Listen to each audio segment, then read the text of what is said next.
bayepi amitapendwa ya vintu ifisume vyote kula kuivukisha kana depotimo wimbo watemenwa katongi abazunga batita katongi nakula kuivukisha kateka kaibukubuna kapona neseko syove pameso yangu abaume baya iyaba baume iyaba baume kateka wabantu iyaba baume twakulira lelo twakulira shikakukonke milimo shove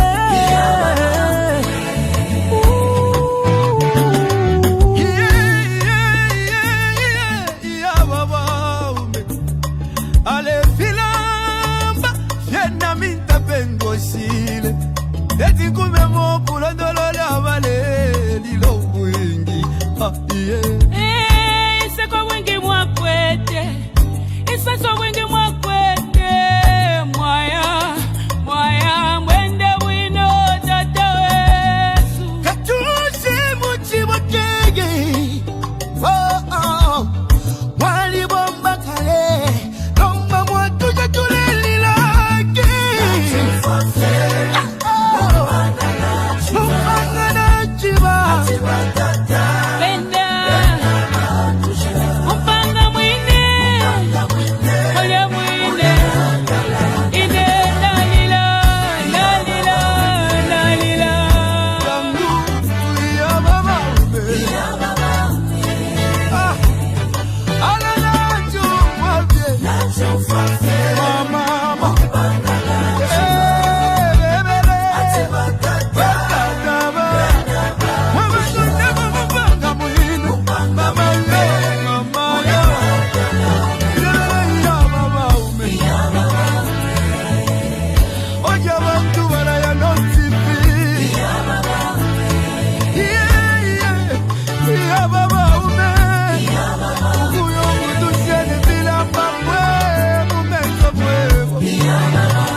ukula bevyo wati dobwingi ibisemo wapangili obwingi ukuchinjo lusako kumoneko busaka mama utituwa na basiyani chakwa katuse.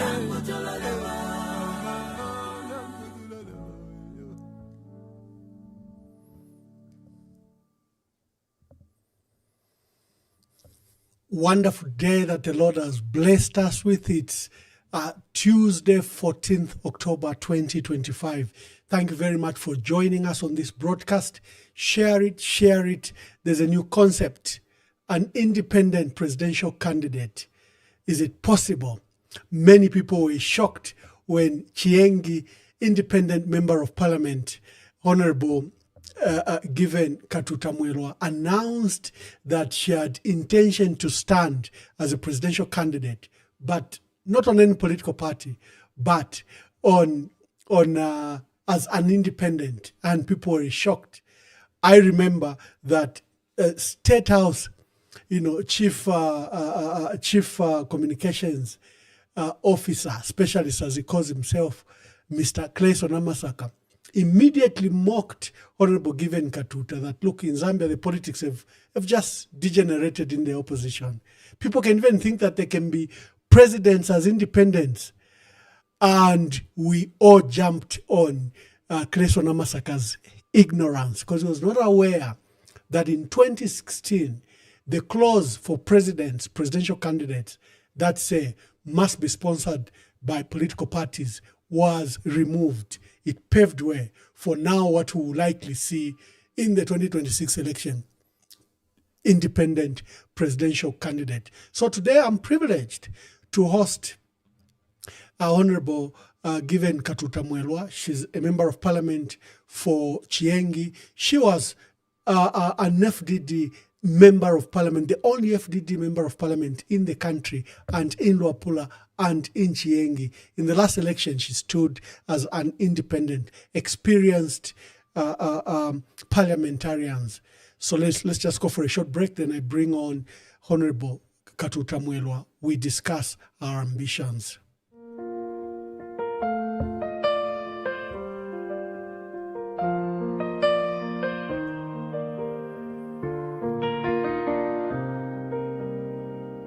Today we stand at a crossroads, not just of politics, but of conscience. The passing of our humble president, Mr. Edgar Chagwa Lungu, is not only a moment of mourning, it is a moment of reckoning. Let this be a message to every future politician of Zambia. Power is not a crown. It is a responsibility. You are not above the people, you are born of them. You are raised by their trust, and you are judged by how you honor it. What we witnessed during President Lungu's health challenges must never happen again. No family should be dragged through courtrooms while grieving. No widow should plead for dignity. No orphan should wait for justice to bury their father. This is not the Zambia we were meant to be. Let us start over. Let us rebuild, not just our institutions, but our hearts. Let the death of President Lungu remind us that we are each other's keeper. That love is not weakness, it is our greatest strength. That the Bible commands us to care for the widow, the orphan, and the stranger. And that true leadership begins with compassion. We only have one Zambia. Let us raise her high, not with slogans, but with service. Let us show love, not just in words, but in action. Let us unite, not just in grief, but in purpose. To the Lungu family, we are with you. To every citizen, your pain matters. To every leader, your legacy begins now. One Zambia, one nation, one heart. We thank God, and we continue to pray for the matters surrounding the late president to be resolved so that he can be put to rest. Honorable Given Katuta Mwelwa, welcome to today's broadcast. And I would like to thank you. You are a regular contributor to this program. From its inception, you've always been a contributor as a caller. And I'm glad, therefore, to host you. And thank you for, supporting our program. Thank you so much, Ambassador, for hosting me. This is a dream that has come true. I never thought one day I'll find myself on your program. I just want to say thank you, and I hope we'll have a good chat. Wonderful. Let's start the program. Before we go to your presidential ambitions, before we go to your tenure, you're in your second term in Chiengi, just tell us, who is Given Katuta Mwelwa? Let's start from there. Thank you so much, Mwamba. And allow me just to greet those who are watching, and also to thank them to take keen interest just to listen to what I'm going to say tonight. I'm Given Katuta Mwelwa. I was born on the 6th of March, 1969, after the bus in which my parents were traveling in those days, around 1969. It was a fatal accident in Intumba Chushi in Kawambwa, where whosoever was on board died. Only my family survived. Then my mother was expecting. She was 8 months pregnant, and they thought she was dead. And she was rushed to Mbereshi Hospital. And then from there, she was taken to St. Paul's, where a missionary doctor operated on my mother. And everyone, actually, what my dad told me was that they just wanted to remove this dead baby to save my mother's life. So when that doctor operated on my mother, found a living baby girl, and when he came out, because he was a missionary, he asked who were the relatives to the woman who was in the theater. And my father, of course, he said he was just waiting right there outside for hours and hours. He said he was the husband to the woman who was in the theater. Then he got the baby. He went in and got the baby, according to what my dad told me. And he gave the baby to my dad, and he said, God has given you this child.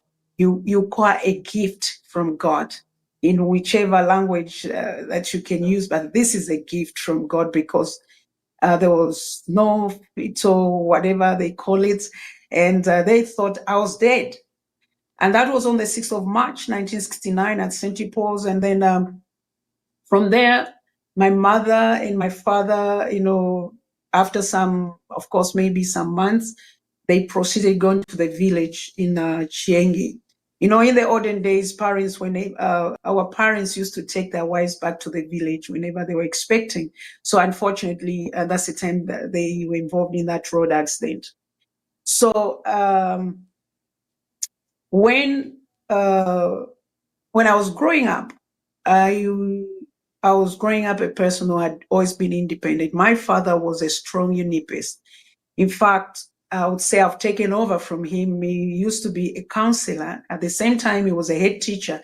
Those days, civil servants used to be involved in politics. My father was a head teacher, and at the same time, he was where I am a member of parliament today.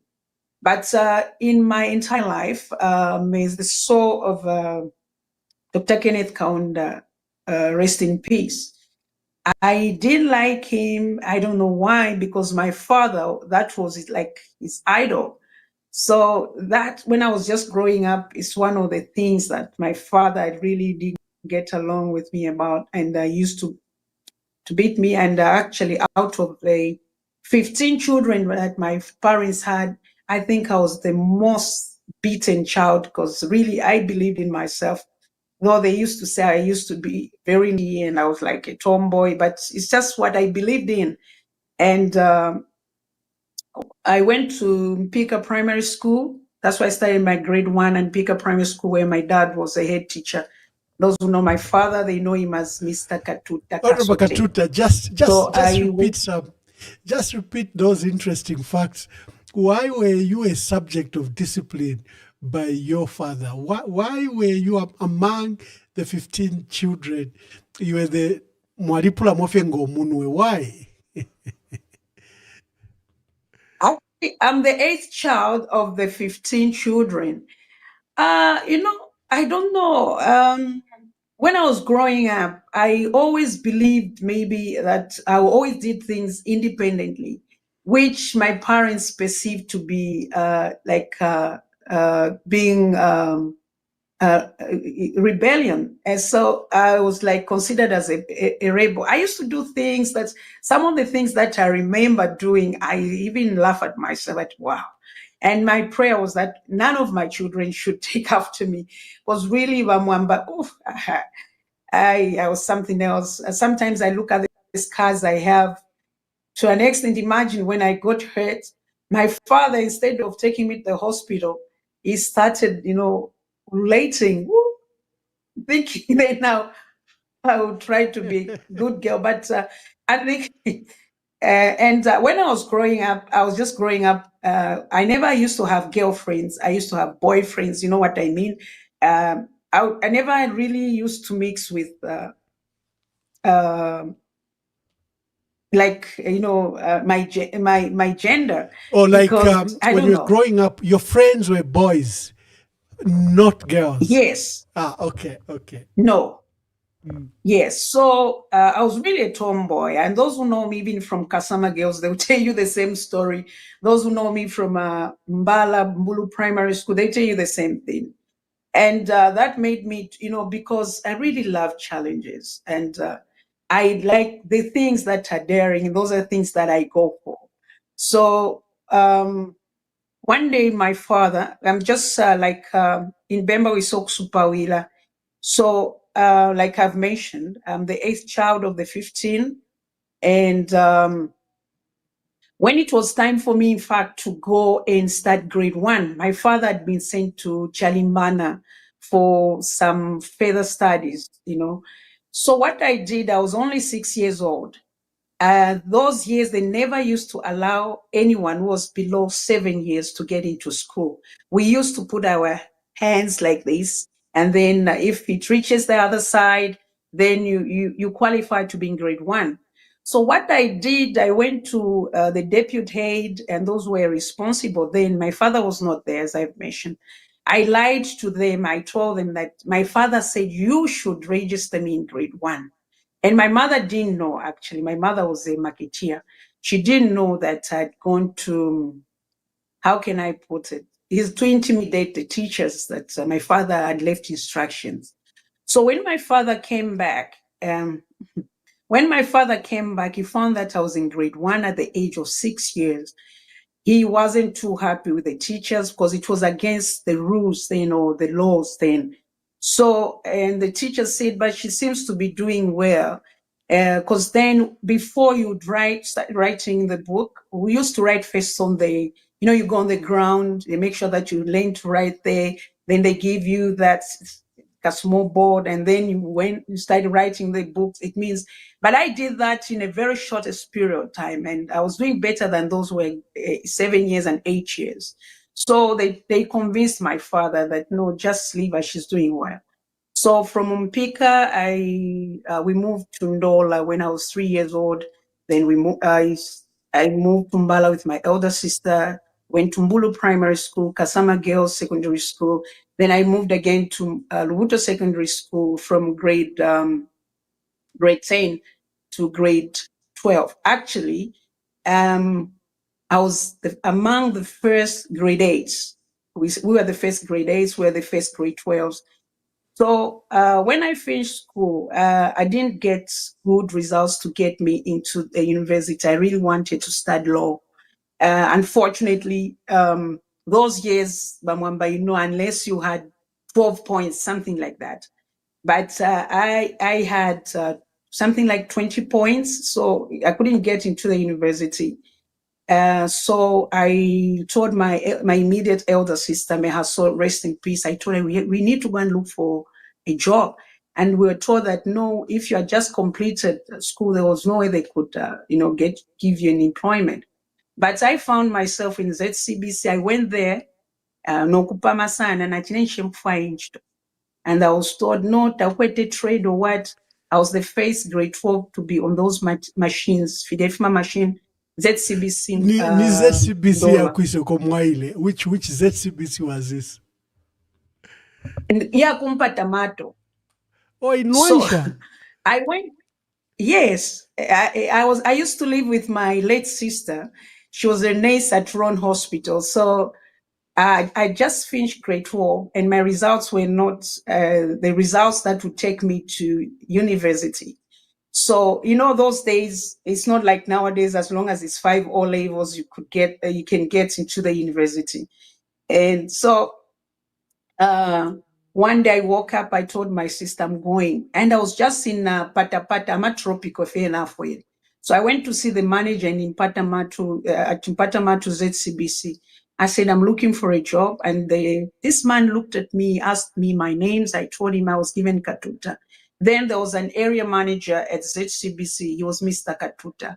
So he thought I was connected to that man, but that man was from Eastern Province. So he said, okay, here I don't have positions, but you can go to Ndola at the regional office. then there maybe they can help you. The following day, I went to Ndola. I went to see the HR manager there. Just forgotten his name.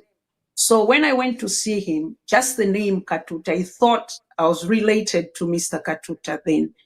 But I explained that I was no way, connected to Mr. Katuta.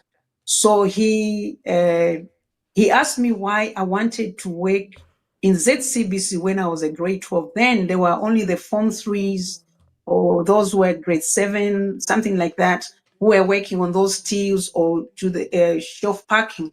But I didn't mind. And when I got the job, one of the managers said, look, this girl seems to be intelligent. Why don't we sponsor her to go to Nyek School of Business Management? So that's why I went. I went to Nyek School of Business Management.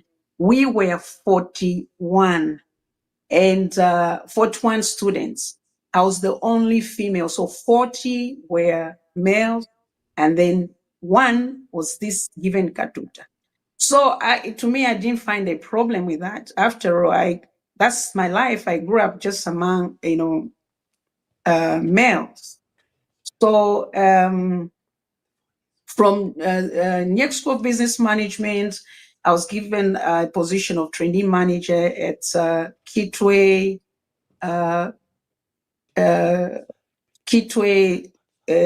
store in Kitwe. I worked there, and then because I was young, going to open the shop around 6 o'clock, you get in there, you count the money, you have to prepare cash for banking. It was a bit cumbersome and risky for me. So Mr. Katuta arranged that I get transferred to head office, where again they started training me as assistant hardware buyer. When you say hardware buyer, it's not for the computers. It meant that you'd be buying things like amampoto, whatever, sofas and whatever. So that's how I started working at head office. No, One day I saw what we call procurement committee, procurement unit, those days was called buyer or purchase and supplies department. So I think that's a department they took you to, isn't it? We used to create buying department at ZCBC head office. Yeah. Yeah, in Ndola, Vitanda Street. I worked there. And after that, I saw an advert in the newspaper for Kabwe Municipal Council that they were looking for a chief buyer. So I went. Mwamba, I'm not bragging. When I went for this interview, because then such jobs were really meant for men, not women. I beg your pardon? They connected. Those jobs were usually for the connected and usually men. Yes, they were for men. So when I got to Kabwe, I went for the same interview for the chief buyer. So when I got there, Bamwamba, those who were there, I know Mr. Mambwezimba is watching me, can testify to this. They were all men. And we did the interview, and I said, because I'm the only female, I'll get this job. So when I went back to Kitwe, I received a letter. The letter came that I'd been offered the employment as the chief buyer for Kabwe Municipal Council. So in 1990, I moved to Kabwe. I worked there, and after working there, I moved to Lusaka. Lusaka, I worked with Mr. Kamanga at Zika. Zika, when I saw an advert, I went in. So, I applied. So I worked at Zika when they were in Joseph Mwilwa. Joseph Mwilwa Road in Ross Park. Yes, I worked there. And that's where I changed from purchasing to marketing, because there they were looking for sales and marketing manager. That's the time, you'll be in charge of students, or this SCCA and SCCA, CIMA students. That time we had AAT, something like that. So, and I was in charge of procurement, procuring the materials for these students and also handling the registration of students with the SCCA or CIMA in the UK. So after that, in 1998, I moved to South Africa in search of a better job. In 1998, I moved to South Africa. I started working there until 2010. In 2010, when I hit a jackpot, because where I used to work, we used to sell software. I hit a jackpot. I sold a software to Swaziland Royal Sugar Company. So it was good money. I got my commission. I thought of starting doing something for myself. So in 2015, I returned back to Zambia. That's the time I returned back to Zambia when I remarried. Oh, I forgot to mention the part that I was first married and I had 2 kids, had 2 beautiful girls. Then I stayed close to 20 years single in South Africa. When I met my husband, my handsome husband, and I met him, it was very funny because everything happened so fast. It was within a period of 4 months. We had a beautiful wedding, and since then we've been very happy. So that time, Mwamba, I used to bother you. The you got time married of in South Africa, or you returned to Zambia? I was still in South Africa. This man, actually, I hope he's watching me. He dragged me out of South Africa. I never wanted to come back to Zambia. And he told me, he said, look, Banachiti, I'm not kind of a man who can have a wife this side and I'm in Zambia. I want a wife who can be in the kitchen. I say, I want a cup of tea. She brings me a cup of tea. So, yeah, I had to compromise. And that's how I moved to Zambia. But little did I know that he was a politician. When we got married, trying to adapt to, the Zambian lifestyle after being in South Africa for 19 years plus, almost 20 years. So I had registered my company in 2010. I registered in Zambia, but I used to come and do some business. I used to bring, some businessmen, companies. So one day, my husband went to Chiengi and he went to put up a satellite office for Creso University where he was the vice chancellor. He came and he asked me one question. Given, is that where you come from, Chiengi? I said, yes. Why? He said, no, that's not part of Zambia. He was shocked to see that, to see an ambulance, stopping on the way and the woman, gives birth right there because of the state of the road. Then I told him, it's a reason I've been thinking of going and contesting Chini. Maybe I can be a voice that the government will listen to, that we can be given the road. Then he told me that it's very far. That's a wonderful story.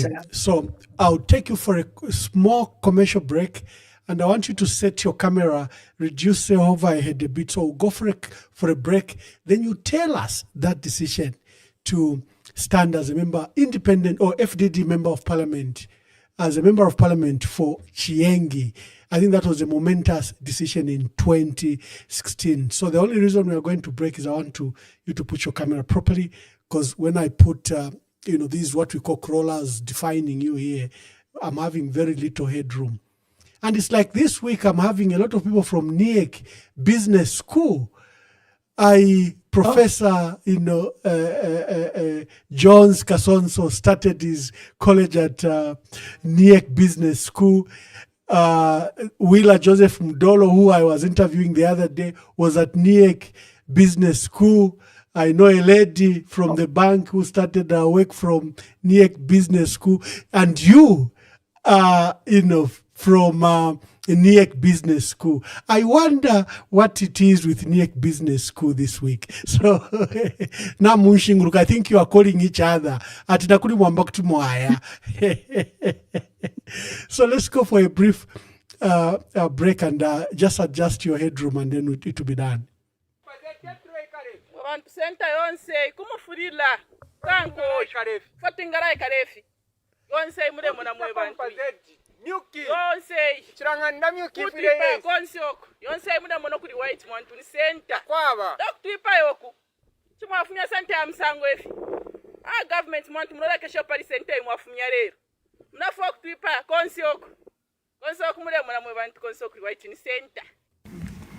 I'm also aware of the electricity problems that Zambia is facing. But despite the problems that we have with the supply of electricity in Zambia, you still supply us with electricity. Again, you would have said, we cannot sacrifice our power when we have shortage. But you still give us. Katima Mlilo town, where I come from here, is supplied with power from Zambia. When you have a power outage here, we also have power outage. But that's the brotherhood we are talking about, the neighborhood we're talking about. And we should only be grateful and continue to exist in this manner. You spoke also about the Vals Bendola Lumbumbashi corridor. I want to tell Your Honor that that corridor was developed during our time. I was Permanent Secretary of Works and Transport. And my counterpart here was Judge Sichinga, Dominic. Thank you very much. You might have to bring it just a little bit more down so that, when I put the scrollers, yeah. Thank you. So you decided to make this decision to stand as a member of parliament. Please pick up the story from there. Yeah, I decided to, let me just say this, Mwamba. In 2012, when we lost the vice president, I came, and that's the same year I lost my dad. So I came to mourn my dad. So what happened was that which vice president? George Kunda, Council okay. George Kunda. They saw rest in peace. Yeah. So when I came. That's the same time, we had put my father to rest. Then I was told, because of something that happened to my nephew, he was beaten up by some people. I didn't like the way the whole thing was handled. So I told my brother-in-law, Mr. Steve Peary, I said, look, I'm going to join politics. This kind of behavior must come to an end. And he told me, you can't, you cannot fight the government. You cannot fight PF. It's so mighty. You can't. I said, I'm coming. Let me just go to South Africa and prepare myself. So, and he told me that I didn't have even the resources. I hope he's watching. I didn't even have the resources. I said, I'm coming back. And the first thing that I said to him was that I'm coming back to be the president of this country so that I put an end to what is happening. So I went to South Africa and I lost my young brother in August in a road accident. So I came back.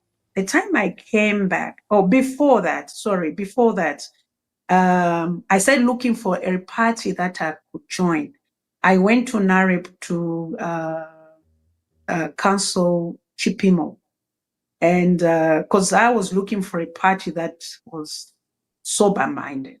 So when I went to him, we spoke and he told me actually we'll be going on a campaign. We had lost the vice president, Mr. Kunda, so you can come. In that team, Mwamba, I was the only female. And I know I was the only female. I was with Mr. Charles, forgotten the name, I know his first name. He was the vice president of... Yes, he's the one who gave me the prophecy, actually. I cannot go into details. So then Elias said, let me introduce you to my vice president.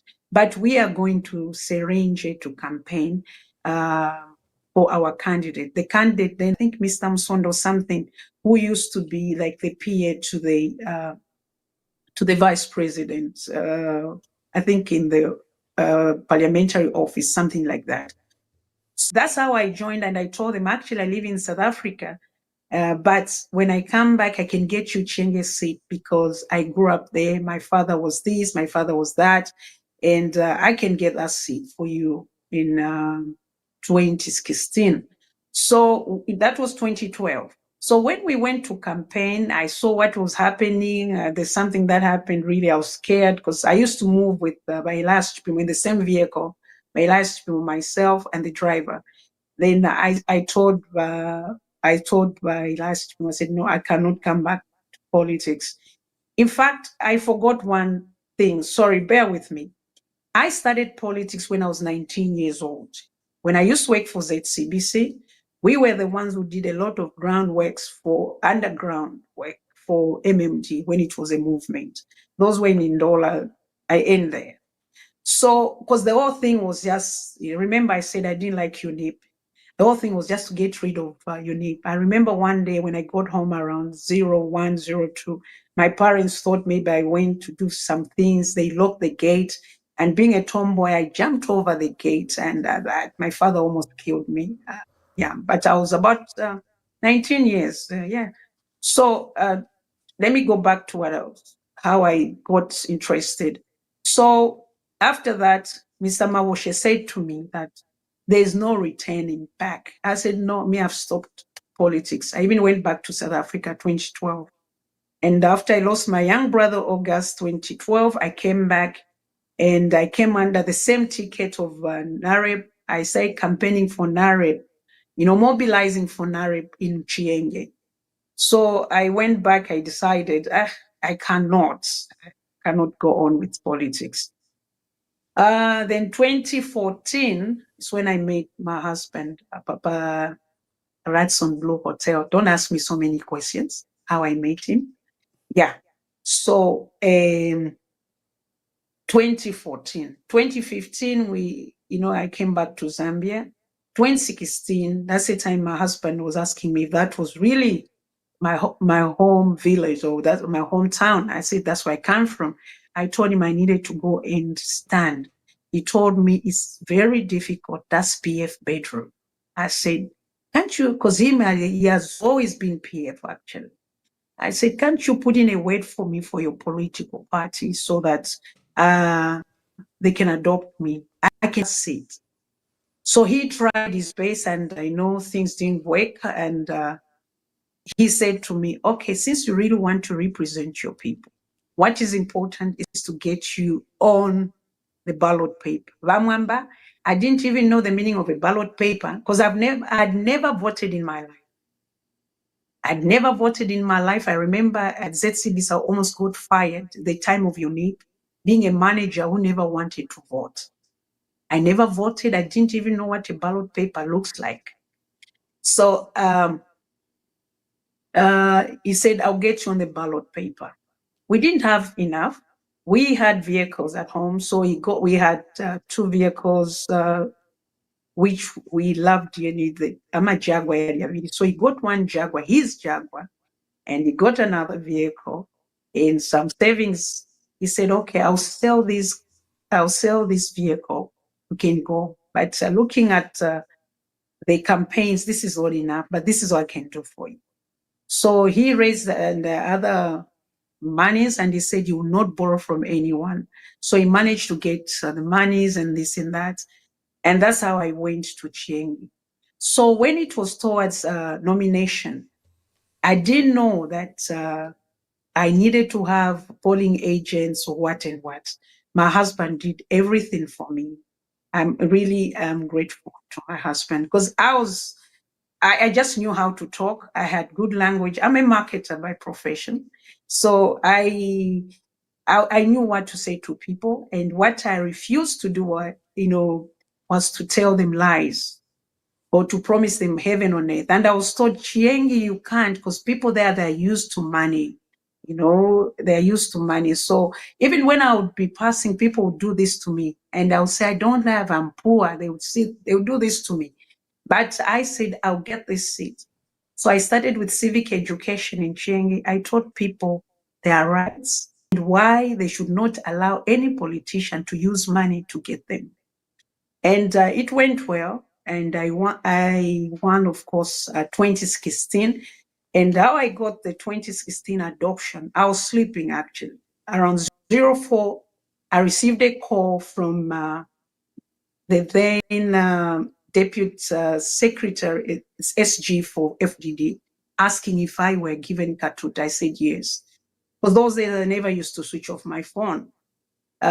He said actually he was given my number in my name by Mr. Freedom Skazwe. This girl can get the seat. She's on the ground, but PF has left her. They say they don't know her. But looking at, I think he went in there or he got intelligence report that I was on the ground. So that's how we left 4 days prior nomination. When I got there, I was welcomed by PF, FDD, UPND, and everyone. And some political veterans called me that, see the way they've welcomed you, you've got this seat. And after elections, I won the first, and I became the first ever FDD MP in Luapula, and the only FDD MP that they had for 2016 in Parliament. 2021, I was hoping that now that my husband, though he would be, my husband would put in a wait for me in PF and I would get adopted. But it didn't work. It didn't work. And seeing that I did some work for PF, it didn't work. So I told the people, I asked them, can I come as independent? Are you going to give me a vote? They say, come. You've done a lot, because I've taken a lot of young people to school. A lot of them are clinical officers now, they're nurses. And by the way, when I got to Chieng, it was very sad. There's one thing that made me cry. The road itself, and to find intelligent young ones, the young people selling their results because they didn't know where to go. So with the help of my husband, we took in a lot of kids between 300 and I think 600, and gave them scholarships.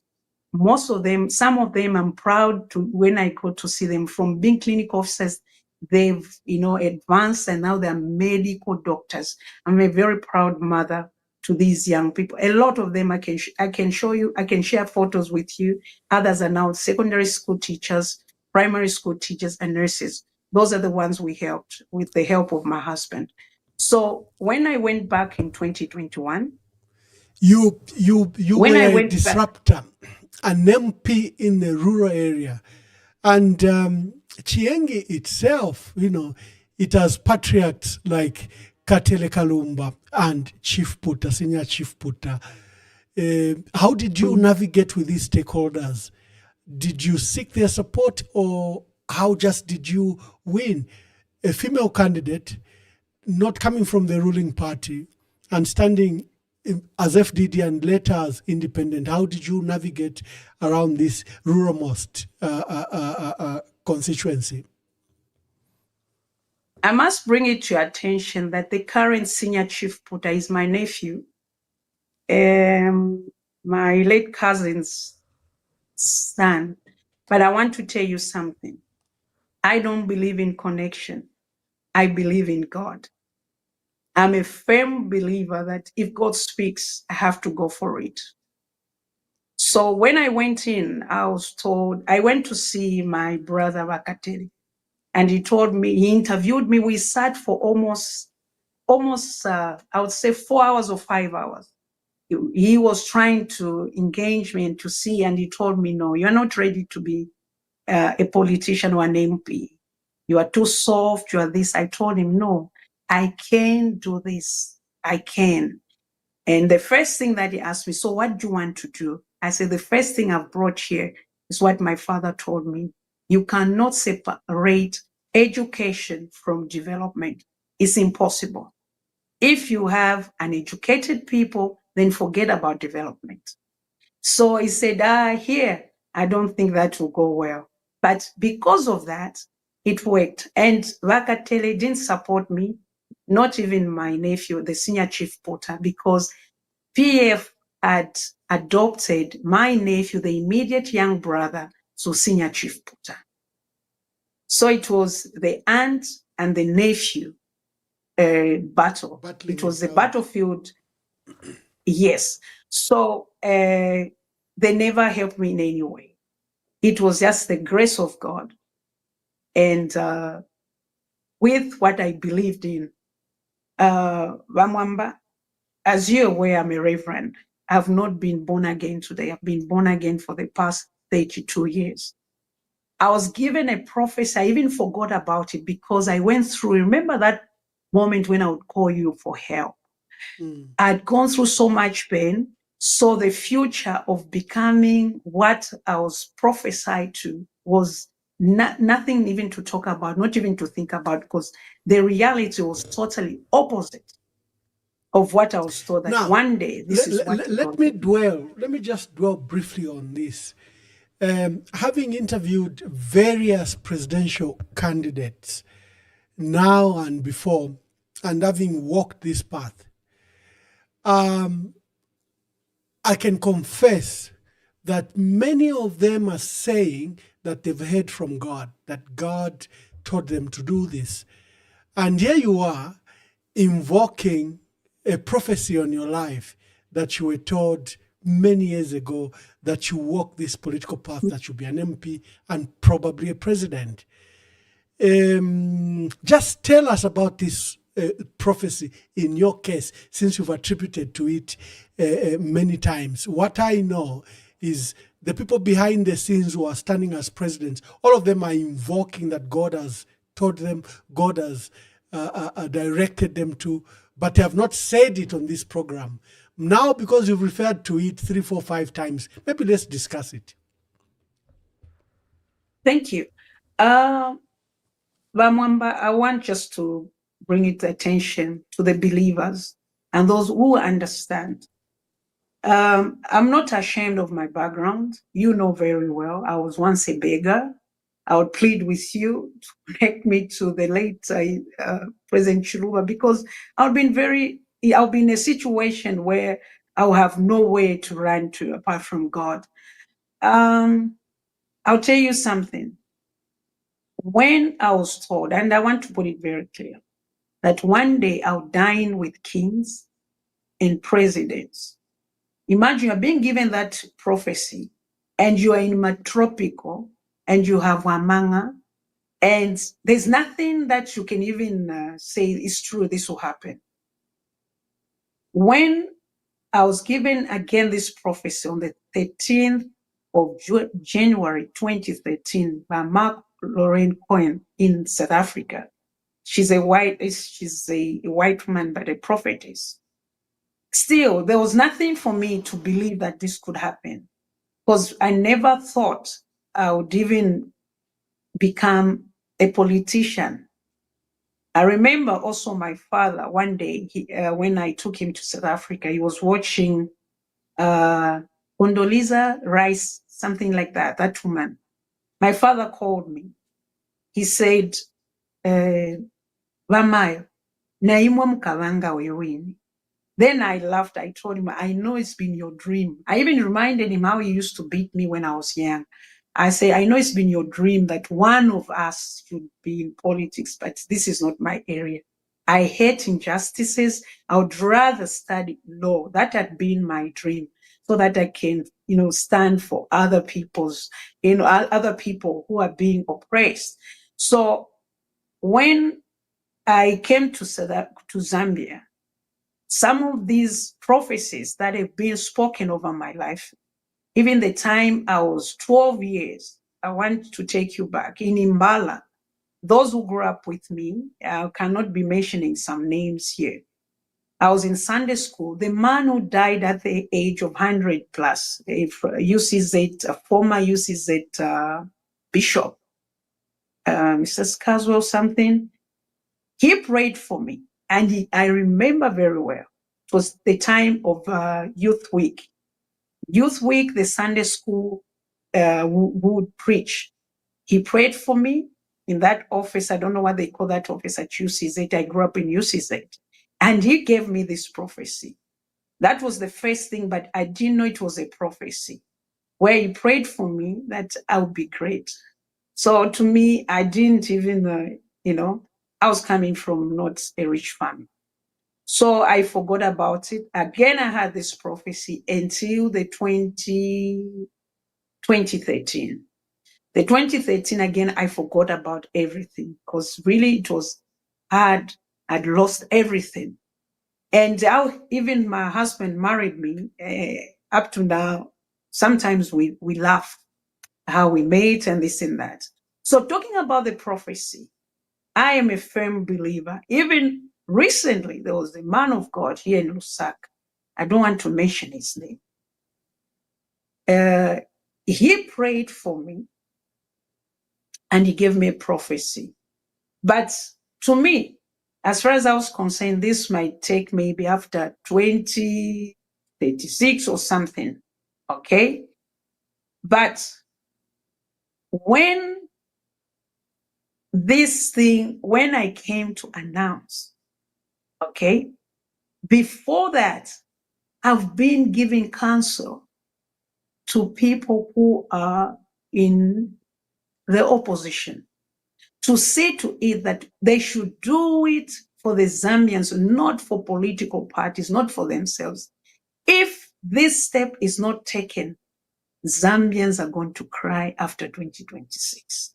We need to bring back the country to a position where Zambians will not be complaining, will not say this is what is happening, this is what and what. So one night I was told that don't say Yapa Sangana. Then I said, it's like these people and they're all men. They're playing. They don't have a heart for people. Because if really they mean business to help Zambians, they would definitely care. But it seems like they care less. It's all about you here today, PF is on this side, UKA, I won't mention people in the UKA, they can't choose a leader. And I'm thinking, what kind of politicians are these? So I was so hurt. I end up posting on my page to say that tomorrow I'll be announcing my president's candidature. Okay, at 9 hours. To say you the truth, I was shaken inside me. And I thought people just ignore it. Early in the morning, I started receiving calls. I found that I was flooded with messages from people that I respect or I hold in the very highest esteem, telling me to go for it. I wanted to ignore. Then I started receiving calls from media houses. I said, they will never take me serious if I say I want to become the president of this country. I decided to do my speech, and that's how I came out. After I came out is when I remembered there were some prophets who came from Israel. I want to tell you this. I don't care what people say. I went to a meeting. I know some people, women were there. I was just invited as as a guest of honor. So I went there and they said, this prophet just called me and said to me, you are the one. And they told me some things. I hope they will not be barred from entering the country because I hear they used to go to some houses. I don't know. And they prayed for me, anointed me, and the shofar was blown. I want to say what happened. Again, after that, Mwamba, I didn't even, somehow, the way I am, I'm not somebody who rushes for things. Until the day I announced, I started now thinking of where I'm coming from and who has said what. It's not whereby I go to someone, I say, pray for me. No. These are incidences where I'm just like, arrested by the Spirit of God, and then I'm picked. So if God has lied to me, let it be so. But for me, this is what God has said. And there's a word which they were using, that how it's going to happen. And what I've confirmed is that the day you announce, it will shake the whole country. And the day I said, I'm going to stand, everyone started talking. When my elder sister, Vadolikas, announced, I don't think everyone went like that. My elder sister, Vakate, announced, no one said anything. When my sister, Savoy, said she's gone, no one said anything. But why me? Then I remembered the last prayers that I was praying for. I think I've explained. I cannot give more details unless you say so. No, wonderful. No, wonderful. Thank you very much for those insights. I had to put you on the spot, like I said, because you kept on mentioning prophecy. Prophecy has led you to where you are. And I wanted to put it to you that you are not the only one. It appears almost all the candidates I've interviewed, behind their back, they say they have inspiration of the Holy Spirit, or they have heard from God that they have to participate. But I'm glad that you are a Christian and that you even understand prophecy. You know, I was counseling one of you, the presidential candidates. I said, we might have to learn from the Bible itself, you know. For example, Moses knew that he had destiny upon his life, but he didn't know the time. You know, when he was, I think, the age of 25, he felt that was his time to rescue the people of Israel, but it was not to be. You know, it was when he was an old man. The prophecy did come true, but it did come late. And you will see many figures in the Bible who, you know, there is prophecy upon them. Like David. David was anointed as king, but he didn't assume king until how many years? I can't remember. Is it, we have to go back to a Bible from the period he was anointed to the period he became king. He was appointed as king and anointed as king, and it took many years, many persecutions for him to actually become king. And I hope that even you should learn from there. Is it a prophecy for this season, or it has to wait? Have you misread? But these are spiritual things you and I can speak behind the scenes. But I'm glad that the Lord has spoken to you, like he has spoken to many of you. And what I'm excited as a Christian is that we should have Christian candidates. Maybe we will remove the corruption in this country. Maybe we will remove the immorality that has crept in the politics, because politics now is byword is dirty. The politics are dirty. The clean people do not want to be part of the politics because it's just a soiled environment. So when I hear people profess God, I'm personally very excited. It's like a 1991 moment where we are taking the country back to God. Before I open phone lines, I have just two questions for you. One, why did you choose that you will not form a political party and you go as an independent? And did you read about the possibility if this provision was in the Constitution? Because exactly what you've said, when you said you were standing, it shook the country. Why? Because State House dismissed you. And Sishua said, I said, and many people said, come on, State House, she can stand as an independent. And then when you look back the last 4 years, it is very clear that State House was not aware that you can have an independent presidential candidate. Because if you see the effort they've exerted on trying to destroy the PF, on trying to destroy the opposition, whether it's Socialist Party, whether it's our brother Harry Kalam, the effort they've exerted on trying to destroy candidates, they had no idea that someone can come through the route of independence. And I hope that this process have started to deal with the Constitution, Bill 7, we will not remove this clause that allows you and others that want to stand as independent. Now, here are my two questions. Will you collaborate with the fellow opposition? Will you be allowed to be led if you are not able to lead? Because there is a call in the country that the opposition must come together. The opposition must choose one candidate. Thank you. Mwamba, thank you so much. And I'm glad that all the aspiring candidates for the office of the President of the Republic of Zambia believers.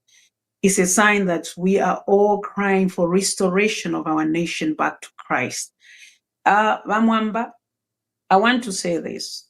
The reason why I would not want to be part and parcel of a political party, the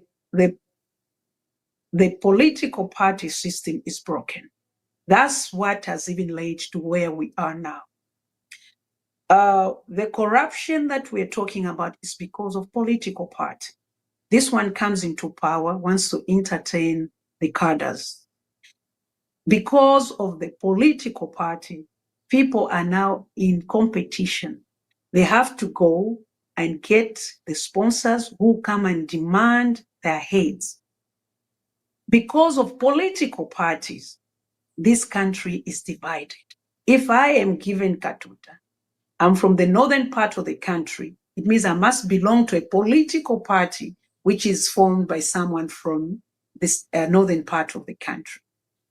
When we say northern part of the country, that includes eastern part of the country or central province, Upper Belt. If I am given Pantobola, I have to belong to a political party founded by someone from southern province, western province, or northwestern province. It shouldn't be like that. And it's because the battles which are there, they're not battles for authority. These are battles for names, just power, not to govern. It's just to prove a point that since I'm from this side and I belong to this political party, I can become a president. This is where we're having a challenge, Mwamba, and this has cost this country's peace, unity. Everything that we used to be before is gone just, I would say, berserk. I cannot work with anything that is broken. Let me give you an example to show you that God is behind and God is in charge of this. How many times have I tried to push myself in a political party and it has not worked? It's not those people who reject me. It's God who has been stopping me because he saw this day will come. If we have an independent president, who is she going to favor? Who is she going to say, I'll favor my in-laws from warm lambs from Western province, or I'll favor these people from Luapula or Eastern province? No, I have no one to favor. And God saw this coming. And for those who crafted the Constitution, according to God's infinite wisdom, he saw this coming into Zambia. And he allowed them, he gave them the wisdom to craft that clause for these peoples. God is always ahead. So he saw that there will be a point Zambia will be divided. And how will this be done to bring the Zambians back together? There has to be somebody who has no party, he has nowhere to lean on. Let me tell you this. In 2021, when I tried to stand on PF, they rejected me. Vana Lumango, I went to see her. Please put in a wait for me. Put in a wait for me. She said, no, we have somebody else there. We cannot help you. I spoke with him that, please help me. Give me Nepali UPND ticket so that I can get my seat back. But because God is a God of wisdom, he knew that had I been, in a political party, I would have not even had this chance. I would have perished together with the PF members of parliament whose party has been destroyed. But he had to bring redemption in one way or another. This is why they say everything that works out for a reason. And that's why I'm not bitter. I'm not bitter against UPND. I'm not bitter against PF. But I'm bitter because I see that we have politics that has brought division in our country because of political party.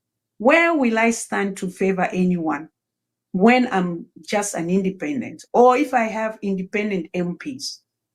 If I have, how are they going to say I'm going to favor this one? It will be, in fact, very difficult to steal, because the nation will just say, how did you do this? Now, because you have somebody who belongs to a political party who will cover you, you say this minister is a thief, bring evidence. Because the head is ashamed to be, is being ashamed of having ministers who are corrupt or MPs who are corrupt. So they have to be shielded in one another. But if it's an independent, who is she going to shield? This is the reason I cannot be part of that which is broken. And I want the nation to hear this. Where we are going, God is in charge. And the will of God for the sake of the people of Zambia will prevail. Oh, wonderful, wonderful. I'll be inviting callers to, although you haven't answered whether you collaborate with the opposition and whether you'll be willing to be led, and you can lead, but you can answer when the callers begin to echo. And I notice you carry a title, Reverend.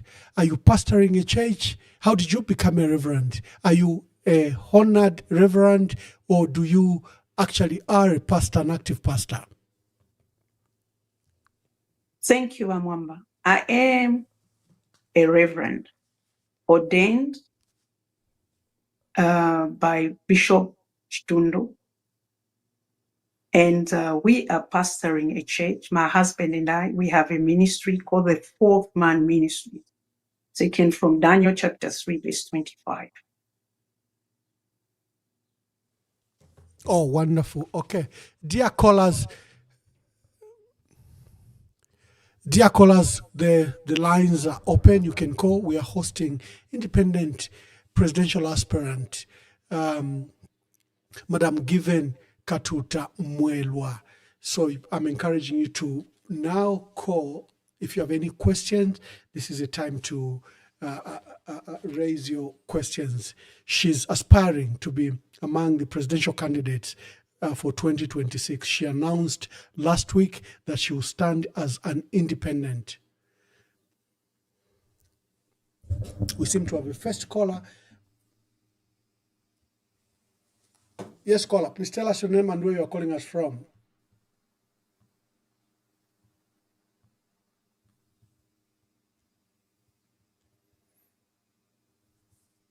Hello, caller, you are live. Please tell us your name and where you're calling us from.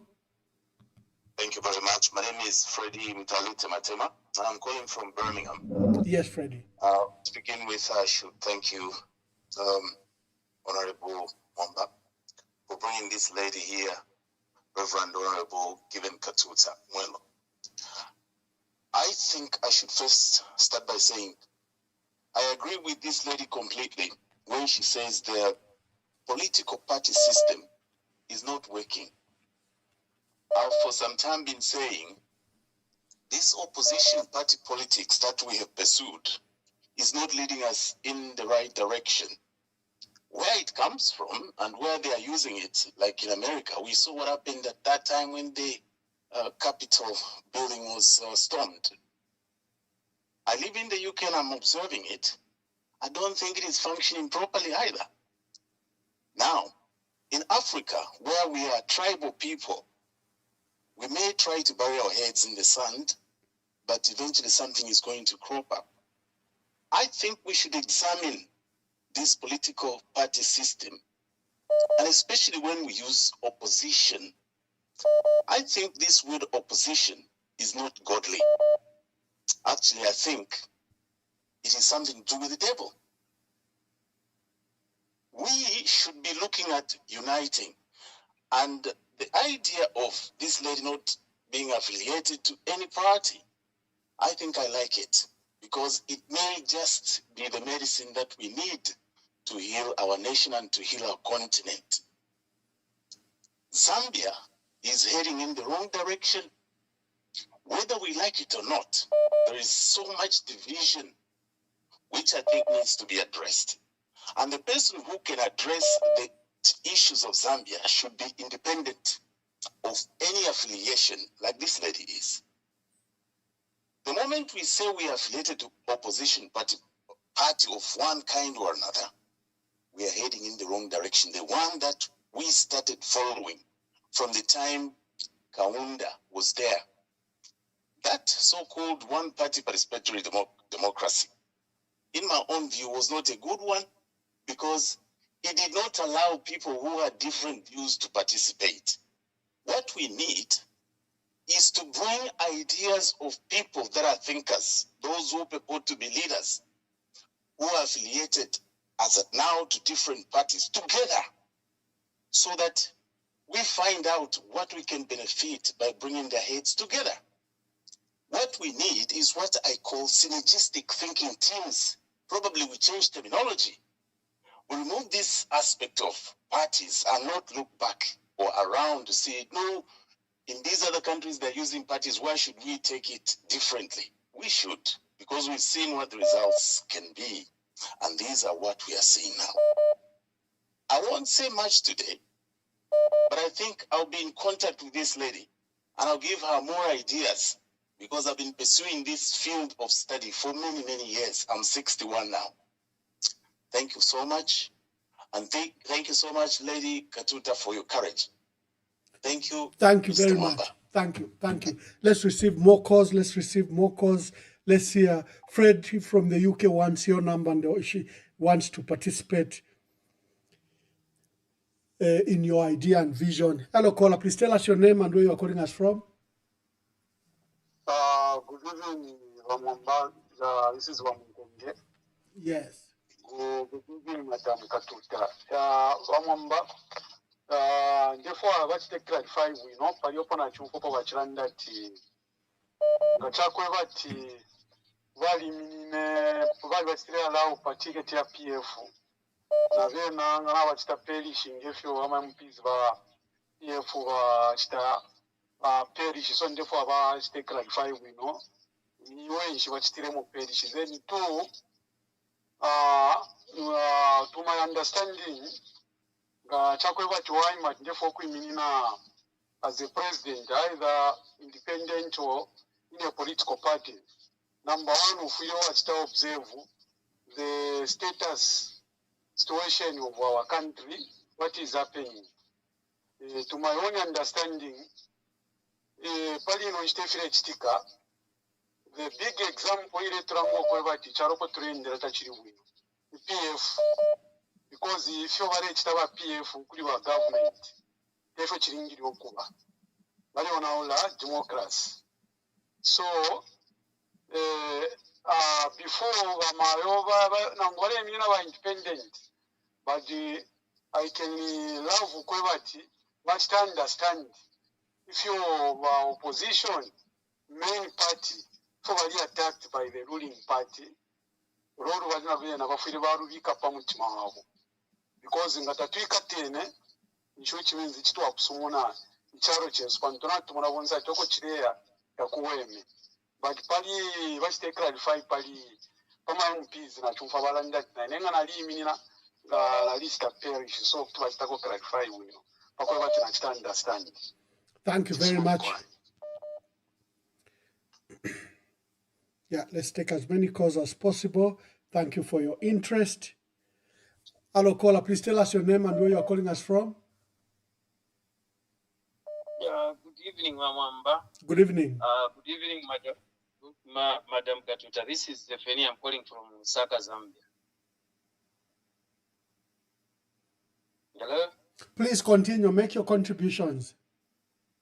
Yes, my contribution is that, Madam Katuta, you are welcome. At least you have he enlightened us about the issue, the clause 100, where people were not understanding it until when you came on board to say that I'm going to stand as an independent, and some of us were shocked to see State House was adamant that they couldn't understand the Constitution. So the question which I have is that how are you going to make sure that you have more members, and how are you going to adopt them through independent? Because we have seen that in 2021 we had a lot of independent members of parliament. It was for the first time to have more than maybe should be 10 or 9 independent members of parliament in parliament, and today you are coming out to want to stand as the independent president.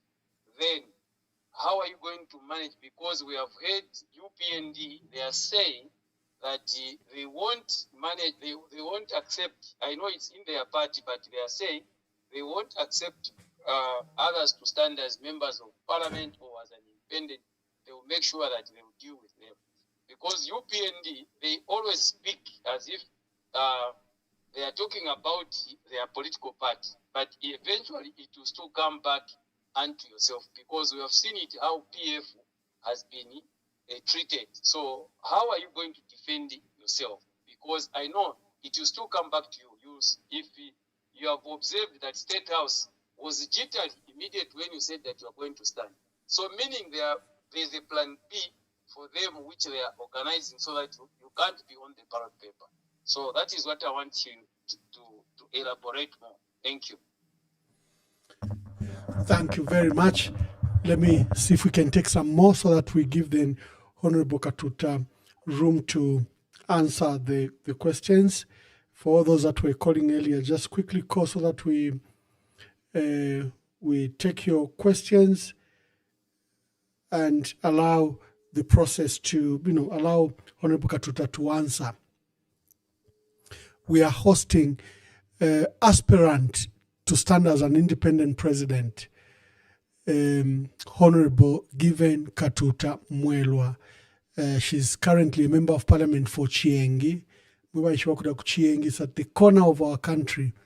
And she should tell us if she has done the road. One of the reasons she went to parliament was that road should be done. I don't know if she's been successful to have the road done. It's a painful, both to Mchelenge and Chiengi. It's a very, yeah. Okay, so I've got 2 callers waiting. Let's start with this gentleman. Hello, sir. Please tell us your name and where you are calling us from. Thank you very much, Ambassador Mwamba. My name is Kefas Mwape Musonda, an advocate for industrialization and national development based in Kabwe, Central Province, Zambia. Good evening, Bamayowa Given Katuta. She can hear you. Please proceed. Thank you very much. Number one, allow me to say, Bamayo, you've walked the path of politics with the heart of faith, and truly the just lives by faith.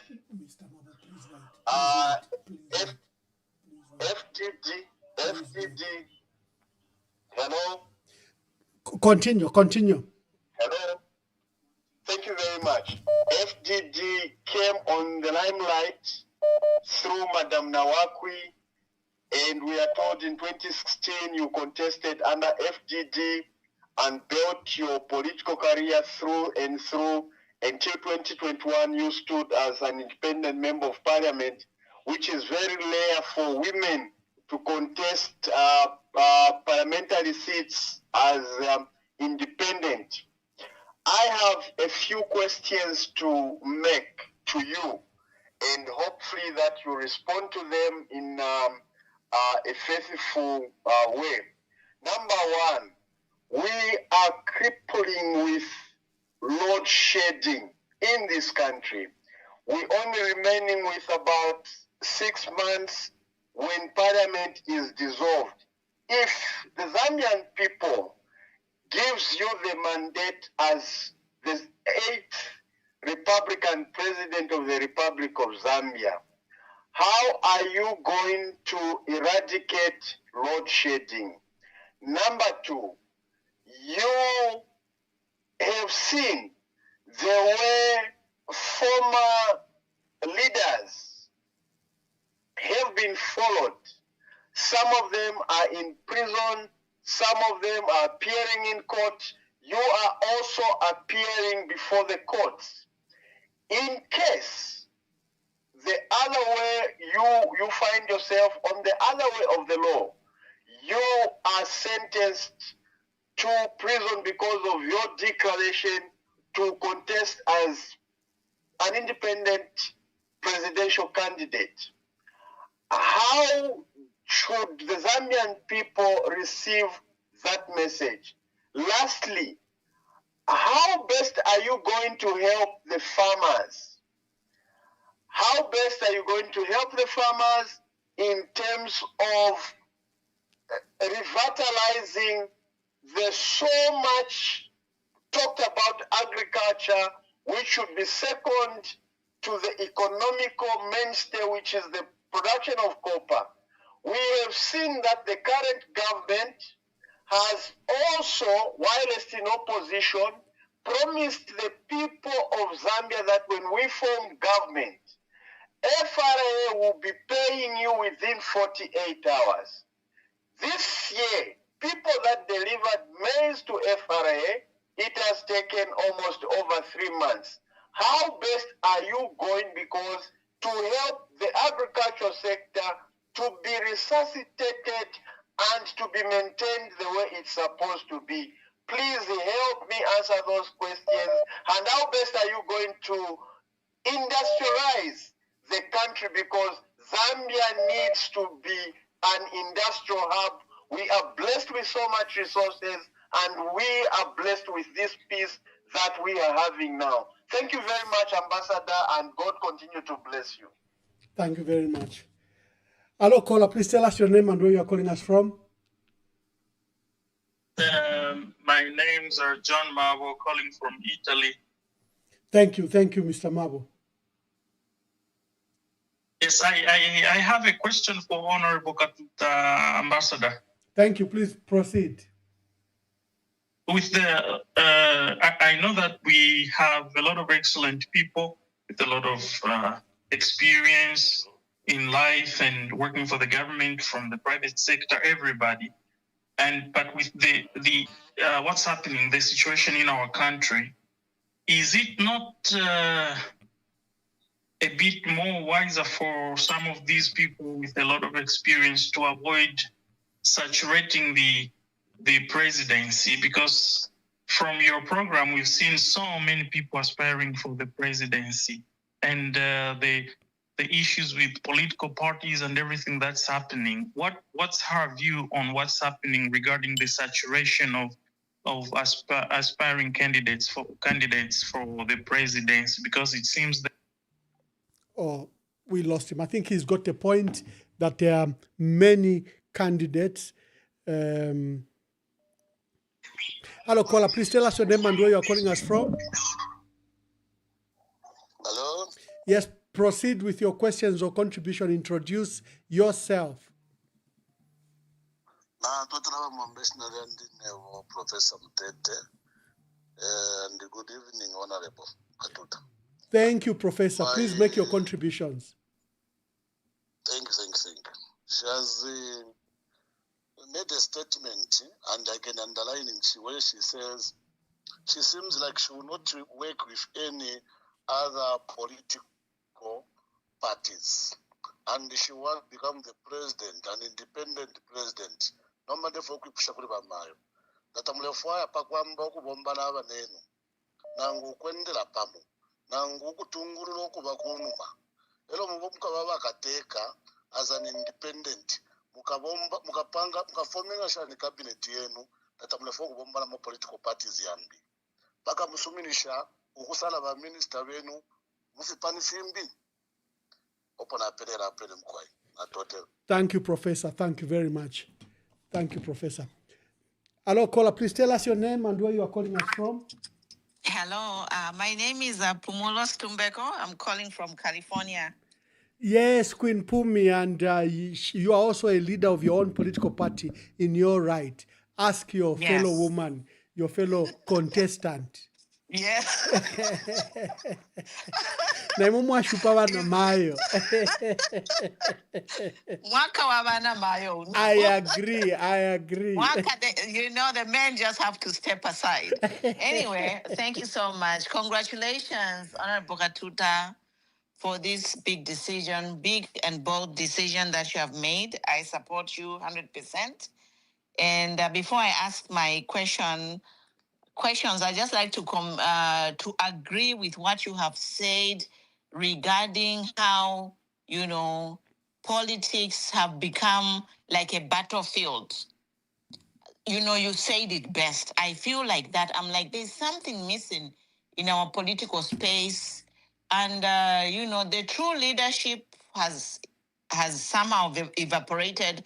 And we just have these rulers who are fighting for power. It's not about leading people and developing the country. Even if you see Bill 7, it's so geared about retaining power and oppressing other people. We have lost it as a country. And I agree with you, Honorable Katuta. I think this is the message we need to preach to all our voters, our young voters specifically, to say, if you join a political party, our young voters, they're just being used as tools to create confusion. Look at what happened to Honorable Rubinda today, So I think maybe we should abandon political parties and just have independent people without cadres. There will be peace. There will be nobody fighting or just unnecessary commotion that we are having. And all this is for what, really, if we want to save the people?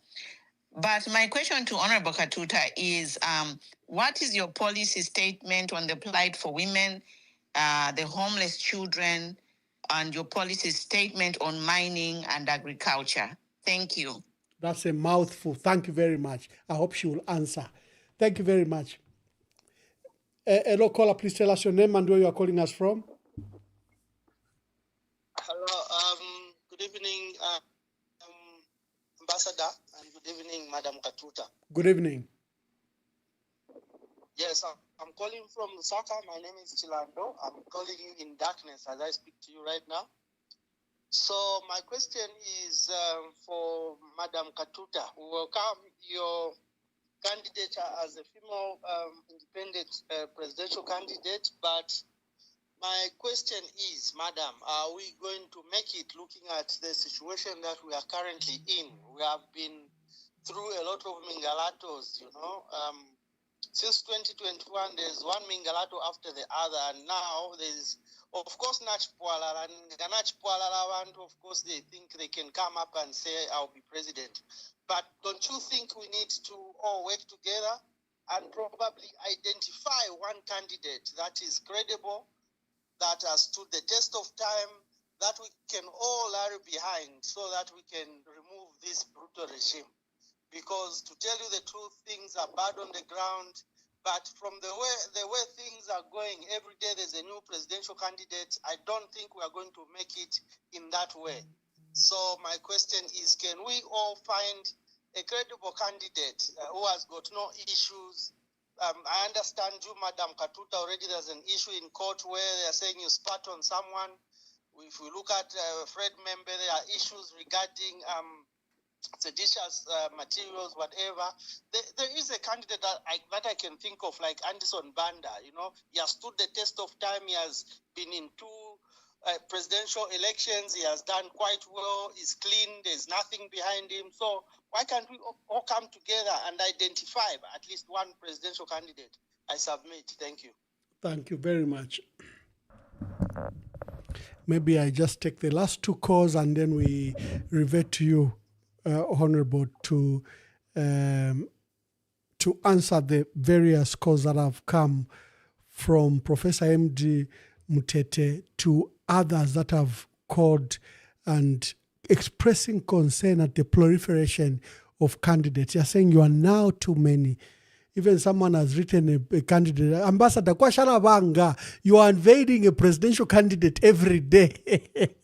Umuntu ngalanda televo kuwa president, my duty is to bring them to you as a country. You evaluate them and you encourage them, you strengthen them. We are all worried about our country. Madam Katuta, maybe let's begin to answer. If the calls will come, they will come in the next. This question of opposition unity, I think it is a permanent thread, golden thread among our callers on this program. They urge all of you to work together. They want you to tamper your ambitions to demonstrate that you can lead or you can be led. Then one of the social media influencers accused you that the reason you declared your interest to stand as president was that you were raising the stakes because you have a matter in the Lusaka Magistrate Court. You must have heard them when they were speaking, and one of the callers has spoken to that. Please answer those two questions together with the questions that you have. Thank you. Thank you so much, Mwamba. And thank you so much, Professor Mutete. When I say that I would not want to work with a political party, what I meant was not to have, not to work with a political party as we go into, what do you call this? Maybe to have an alliance. The reason is, as I've mentioned, let me put it this way for Professor. Let him research on me in Chiengi. I've been a member of parliament for I'll say now 9 years, the first term and the second term. Among our people, or those who are contesting, or my competitors, have never had any of them injured by my group or beaten. I don't believe in violence. I don't believe in violence. I don't believe in vulgar. I don't believe in using that language or belittling anyone. I don't believe so. And I don't believe in character assassination. I don't believe in that. So this is what I was talking about, to say that I don't want to be part of a system which is broken. If the Zambians, they say are going with even, this is where I'm talking about bringing in unity. It will be a unity, a cabinet for the purpose of unity. Imagine you have, for example, for argument's sake, we have 60 independents, which is going to happen because people are tired. You have 60 members of parliament, independent. You have another number from UPND. I don't know PF, if PF is going to be there. I don't know which political party. In order for us to start living in harmony, this is the reason why I'm looking at standing as an independent. You have to bring all these political parties in the cabinet. Unless the way I found politics being done in Zambia, I will use the word, they're done in some kind of primitive way, whereby when a member of parliament is sworn in, the member of parliament who swear, to have allegiance with the head of state and to uphold and defend the constitution. But to my surprise, if, for example, today, His Excellency Mr. Hakainde Hichilema picks someone from PF to be a minister, that PF minister he'll be expelled from PF. And this is what we don't want to see in the future, because these members of parliament, when they go to parliament, they bring a lot with them, their experience, their expertise, whatever. So there'll be these members who deserve to serve the nation. And how do we bring the nation together? It's when we are going to have, I will not call it a coalition, a cabinet of unity. You get someone from UPN, you get someone from PF, you get someone from NCP, from where, and then Doesn't mean when the president is an independent, it's not just to go with an independent. No, this is what I was talking about. But what I was saying I would not do is to, to go into alliance. To go into alliance with something that I know I'll find myself insulting somebody on a podium for the sake of politics, belittling I start belittling you instead of me talking about what I'm going to do and where I feel Mwamba cannot do this, me, I can do this. It's simple. Why should I start now talking about Mwamba's life? Hey, I know I'm tropical, this that has got nothing to do with development. And Zambians are no longer interested. Since 1964, we had vigilantes. In MMD, I don't know what they used to call them because then I left the country. In PF, we had Bashania Watwakat. UPN, we've got cadres. What kind of a country is this? But can you imagine, as an independent, where will I get cadres who will be beating people? So to answer our professor, this is what I was talking. I meant to say I cannot go into alliance with such kind of people. I can't. But if given an opportunity, I would definitely have, I would call it a mixed grill kind of cabinet, so that this one brings ideas and this one brings ideas. Mind you, presidency doesn't mean you are the alpha and omega of wisdom. No. That's why you need people who are educated like Mwamba, who are educated like Professor Mutete and others. Then you form what you call the presidency. That's my thinking. And that's what I'm thinking I'm going to do.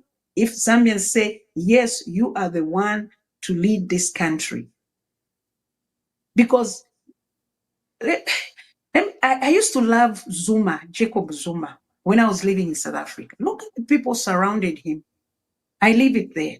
So what am I saying is that when I'm given a chance to lead this country, my cabinet will be a mixed grill, meaning all the political parties will be in there.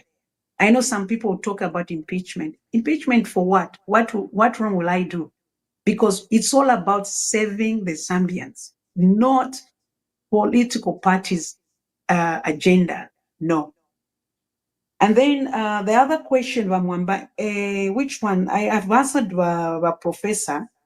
I've forgotten the other one. Which one is that? You gave me two questions. Then I go back to answer these other questions. Well, I think it was on opposition unit you have explained. Yes. Okay, I would start with Mr. Chilando. Talking about Mingalato since 2021.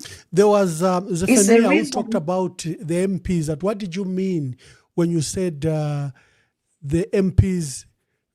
Sorry, I think you're not listening to me. Yeah, I think that was Zephaniah, the case of Zephaniah who asked that what did you mean, Honorable, when you said you do want to perish like PFMPs? Yes. And then there was an issue of opposition unity. Well, Mwamba, you're confusing me because he was saying, what did you mean by saying you didn't want to perish? Yes. If you look at what is happening now, yes. Some of PF MPs who were given adoption by PF, who I feel then they deserve to get the adoption. But immediately they got to the parliament, because of the intimidation that they've gone through, they've turned their back on their political party. Okay, out of the fear of losing their seats, they've been intimidated. Oh, your business will do this. Oh, what and what and what. As a result, now MPs from PF have been reduced to something that they're not supposed to be, because these MPs are supposed to represent people and also to support their political party, whatever agenda. But when you look at what is happening, because they cannot really agree with the ideologies of the ruling party. Now they've been turned into, I want to use a polite word, they've been turned into people who cannot talk, who cannot represent the people sent them there. This is why I said maybe I would have perished with them. And I also want to talk about that Mr. Chilando said, I'm not clean because I've got a case in parliament, in court where I spat on a person. It's on that, according to the Zambian law, when a case is in court, I cannot comment much. But Mr. Chilando, I can only advise you to check my page. I once shared my indictment. I shared my indictment. Check, it's there. It's not what has been portrayed. And find time, let me leave it there. I might say something that I'm not supposed to say because the case is forgotten. And what I want to say is this. If you look at most of our brothers from Luapula who've been convicted, you understand something, that this is pure witchcraft. And these people, is because of certain things. They resisted certain things and they found themselves in these conditions. Just like me, I've been offered a lot of things, but I've decided to remain principled because since 2016, no man, no political party that has ever sponsored me, apart from adoption certificates, no one can boast and say, I gave you 10 kwacha. I was given an adoption certificate. All the chitenges in 2016 I was buying. 2021, the same thing. So when you're principled, you find yourself in trouble with the current regime. You are an enemy. You tell them this is wrong, you're an enemy. Let me tell you, Mr. Chilando, the genesis of the problem which is in court. The genesis of the case in court is the issue of the road in Chiengi. We had the minister literally on the floor of the house being tribal, and I got angry. It all started from there. So before you judge me, you have to do your research. You get it and you find that this person, this is a political persecution. And I've seen that some person was talking about me. Even upon your level, you cannot be exchanging words with certain people you consider not to be relevant. That's me. Now I'm vying to be the head of state. How do I start fighting who are supposed to be my children? What will people think of me? They can say whatever they want to say. They can use case in court. They will say anything to convince the public that this is how bad I am. But I've never seen a bad person who would take other people's children to school. I've done a lot. I've done a lot. So these are political persecutions. If I were to be given a chance, follow it very well. I agree entirely that, the system has used some weaknesses to attack members of the opposition.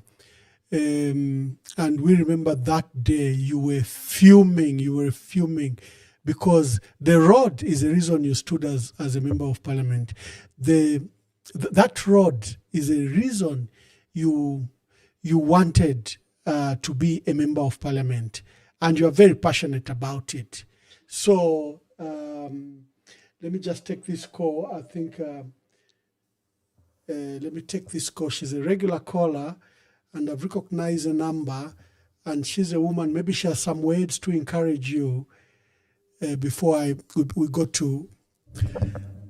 My dear sister, introduce yourself and tell us where you're calling us from.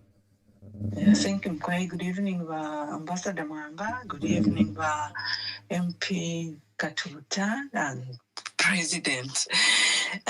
Mkwai, nalanda kwa chimemba, ndi kwa kaputa, nine muntu wenu kuno kwa kaputa. Honorable Katuta, twamsengela, yomili mwalanda tumulefo kubumba. Ndicho nate mwapu pakti mwalanda ati, Mulaisa mkwiminina ngaba independent, not ingaba. Mulaisa mkwiminina paliwo independent presidential candidate. Chakwe bati mwatusambo ubututu bweswa bena Zambia bengi. Tatuwaishiwe ati chichintu eko chaba. Echalenga n'emibombero yimbi ama political parties ngo uwine obulipo. Bamone ati fionse fiesu. But now, ifu chaba, vayambo kufuka ati bafukatire amani yonse. Temani yabo ayo yonse.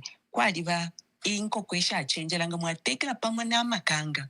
Inkoko shila mukusompola amani mukusesha amani ya makanga yalebika pachifuenfwe chabo. This is by UPND. Vali saka mukaku state house ati takwa befi. The whole lawmaker parliament katuta. Taishibadi ifunde tali constitution taisuminisha. Taish constitution yali suminisha. Yo, ififi ne kutila tuishibe tuleshibuka ifingi tulebelenga.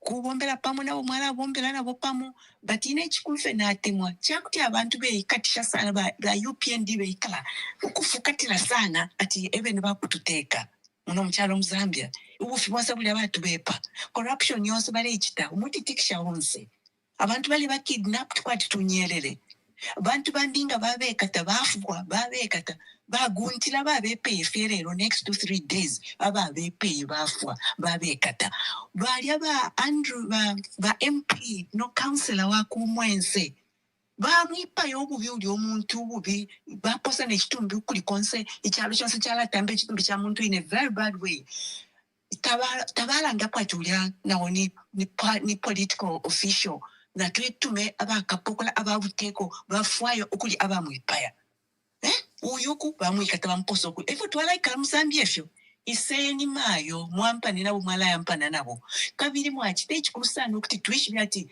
kashi kuti kwaba presidential candidate uli independent. Twala muna God is a God of order and not confusion. Bonse bakalaba baletire satire bonse abatendeka bamayo ba bonse bali ebwesho baibwa na imomwala ndishu mwalanda lesa twafwe pasolo moke umu pakasompolwe umu muke katane mwishina lya mfumu Yesu Kristo. Amen mkwai. Amen. Amen. Thank you very much. Hello caller, please tell us your name and where you are calling us from. Good evening, Ambassador Mwamba. I'm the usual lady. I'm sure you know me by now. Yeah, I should remain anonymous. Yeah. Yes.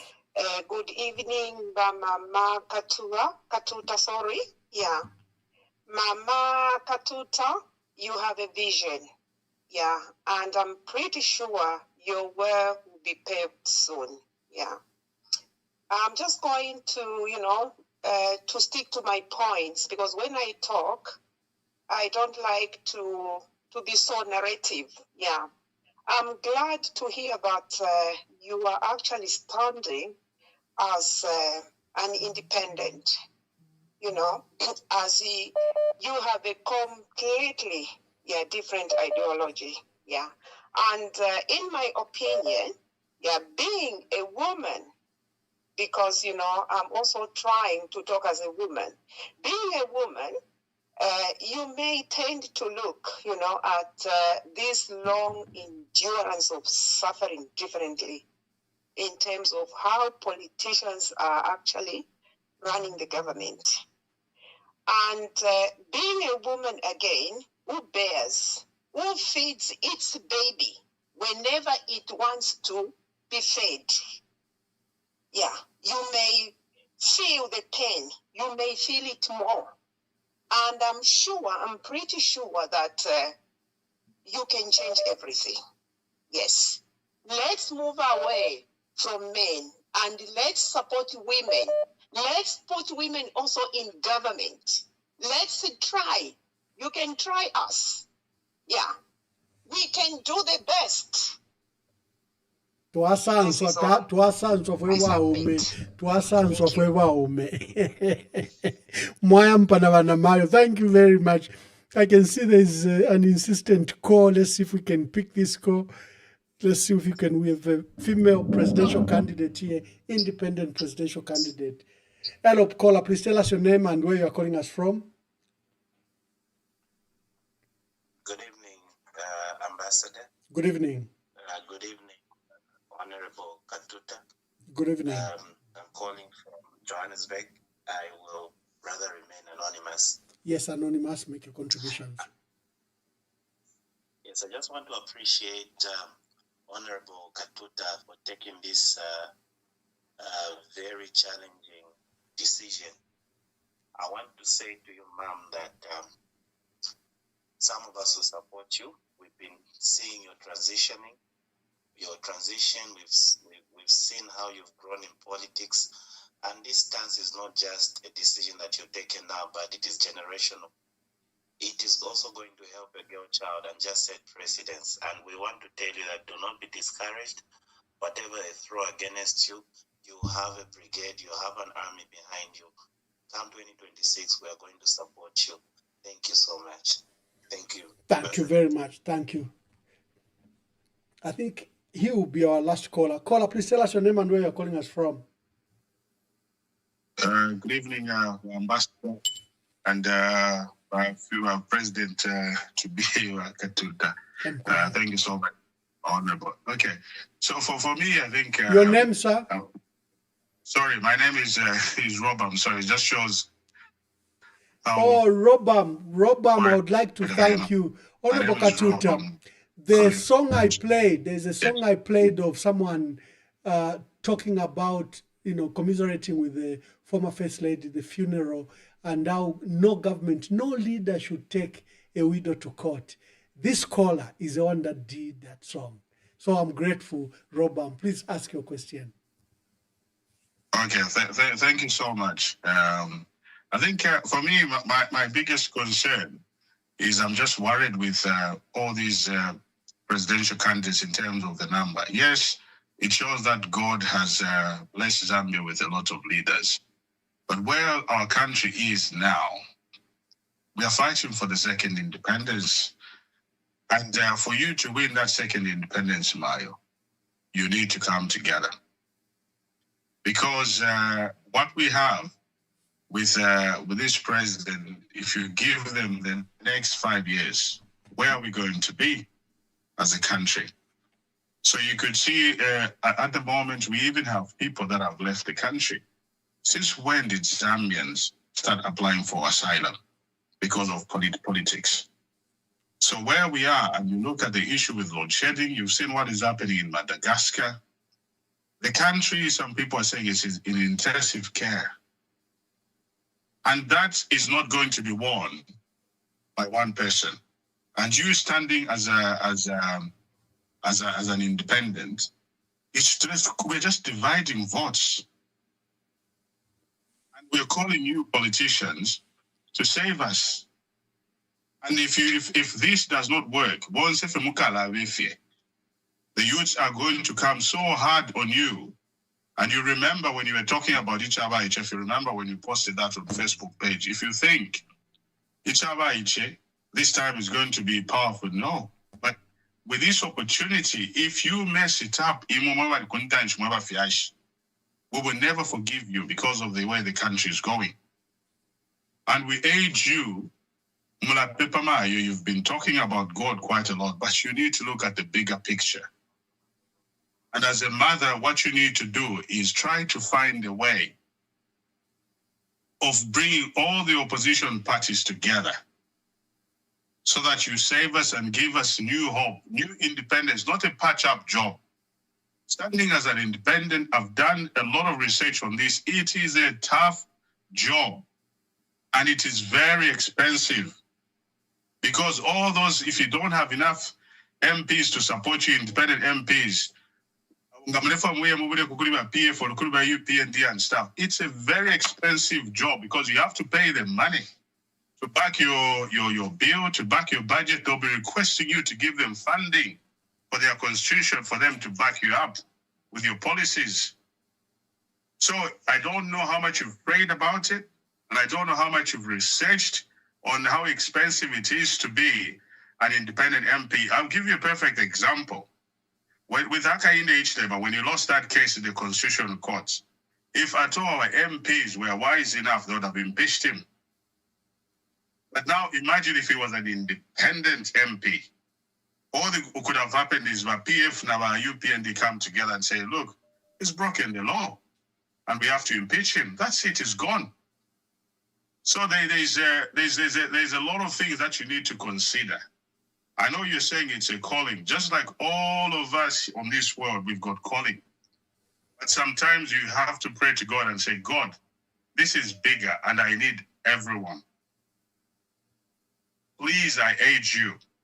What we don't want now, we don't want to lose any votes to go to Akainde Islam or to go to independent MPs. We want those votes to come together so that we liberate our country. Our country is on its knees and we are pleading on our knees that guys come together for the sake of our country.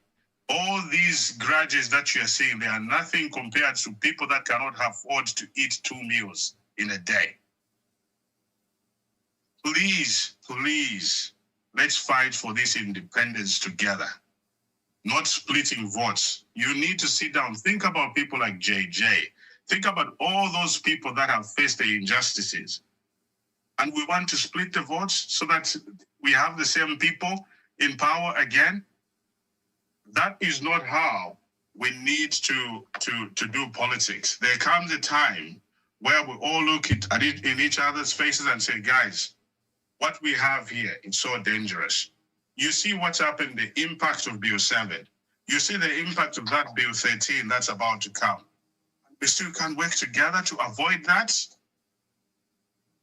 If Hakainde Ishlema goes through this thing, you will never be forgiven by the people. You will never be forgiven by the young people in Zambia because you would have destroyed their future and you would have destroyed their hopes. Please give them the second independence that they need. In Jesus' name, I ask you, amen. Amen. Amen. Thank you very much. Hello, caller, please tell us your name and where you're calling from. I'm so sorry. I'm a phone hello, Africa number. Hello, yes, Anonymous. Please make your contributions quickly. Yes, I think I agree with former caller. If he's 100%, I agree with him. But I had one question.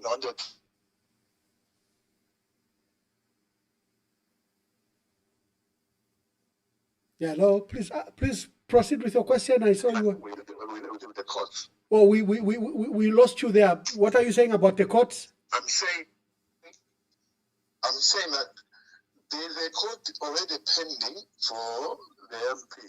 Okay. And it has not yet been disposed of. Now I'm saying, why didn't you wait until that court case was disposed of before she announces this? Because you know what UPND is capable of doing. They can actually destroy you through that court case.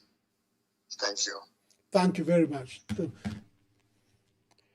Hello, caller, please tell us your name and where you are calling us from. Good evening, Ambassador Mwamba. My name is Anik Matipa. Wonderful, Anik Matipa. Make your contributions. From Lusaka, Zambia. Thank you. First of all, I wish to congratulate Honorable Given Katuta for identifying the fact that one can stand as an independent candidate for the top position. Madam Katuta, well done.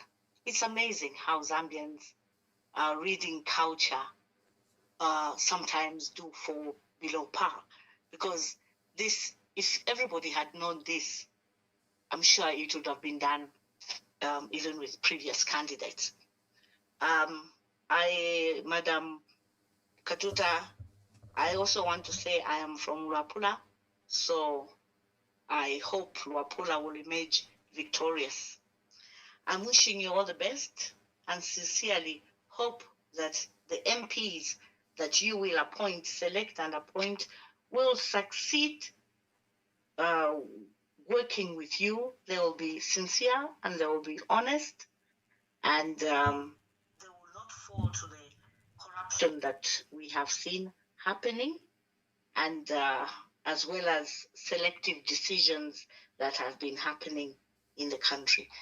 I agree with the previous caller who says standing as an independent is a very expensive exercise. But mine is just to wish you all the best, and we look forward to what will follow after this. Ambassador Mwamba, thank you very much for picking up my call. Thank you. Thank you.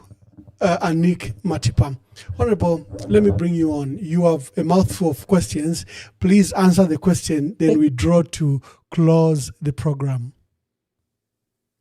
Thank you so much. I want to start with my sister, Anita Matipa. Balireko kuchita comment pa page and so I don't see your comments. You owe me for that. Thank you so much for the word of encouragement and also from Pumi. Thank you so much. And the others who have encouraged me. This is the gentleman from Johannesburg. And now, Bamwamba, I just want quickly to answer Mr. Robam and the other person. And I knew very well that people will be using my court case to try and discourage me. And I like what Robam said, being a Christian, and you should not forget that when David went to the battlefield, he was despised, discouraged by his very own brothers. And they say, you think, and you think, and you think. You know what happened, the story of David and Goliath. And everyone was so scared and so scared of Goliath. The Goliath we have here is what they're saying is expensive. If I may ask Mr. Robam, do you know that MPs, they've been sponsoring themselves? Their political parties do not give them money, not even up to 200,000 kwacha. Them are only given money for fuel, maybe 15,000 kwacha. They need to get the materials that they get. Some of them, they pay for that material. So for the independent MPs, I'm not going to appoint anyone. And I know a lot of people who will not be, a lot of MPs will not be adopted. They've prepared themselves to become independent MPs. And I know that going around the nation, it will be expensive. But I want to say something. We always want to do things that have always been done before. But forgetting that there's always a new thing. And to tell me that we are just too many and we just want to split votes, it's not that. It's not that. The ones who want to split the votes are the ones who have failed to come up with leaders to lead their alliances. If we had people to have leaders in an alliance, UKA, or what do you call that? There's Zambia, whatever, all those, they come up with leaders, and these leaders are the leaders who will be able to be crowd pullers. I mean, why would we? My heartbeat is for this nation. My heartbeat is for my grandchild, not to come and ask me, where were you when this was happening in our country? So I want just to correct this notion that people are using the court case. There was a Goliath there, and he was intimidating everyone. He knew the weakness of the Israelites. Even now, everyone knows that my weakness is the court case which is before me. And whatever it is, I know one thing is that God is there. And I want also just to answer those who are saying, why don't you wait? And who is going to be the leader? So far, our brothers, it's all males, and it's male-dominated kind of arrangement who have failed to show leadership. And the reason why I've come on board, Mwamba, and the listeners and the viewers is that since 1964, we've been having male. Imagine from 1964, nothing has changed. We have the same problems. If you are doing something over and over again, it's not giving you good results, what should you do? You have to change. You have to change. We've been having same rhetoric, same insults. It's the same. And we've been insulting and we've been fighting, making other people's children to kill each other. It's our brothers who've been leading since 1964. For 61 years, we've not seen anything good. Look, If you go to Zimbabwe today, a country which is under sanctions, look at the infrastructure there. Look at the parliament that they've constructed. Look at the economy. And this is a country which is under sanctions. Here we are. We have you, our brothers who've been leading this nation for 61 years. We cannot see the benefits of our natural resources. As we're speaking, copper is leaving our country, leaving nothing, and Zambians are getting poorer and poorer and poorer. Where are these leaders who have been there, apart from insulting each other, apart from calling each other names? Where are they? When a man fails to lead in the house, the woman will take over. And this is what we're doing in Zambia. Men have failed to lead. Men have failed to bring peace. Men have failed to do what they were called to do by God. Now it's time for the women to take over, and time to act is now. No matter what, and I know, even if it doesn't happen, but it's going to happen. Somebody was saying what you said about the Chavite. Let me tell you, in politics, we don't hold grudges against each other. Today I was with my brother there.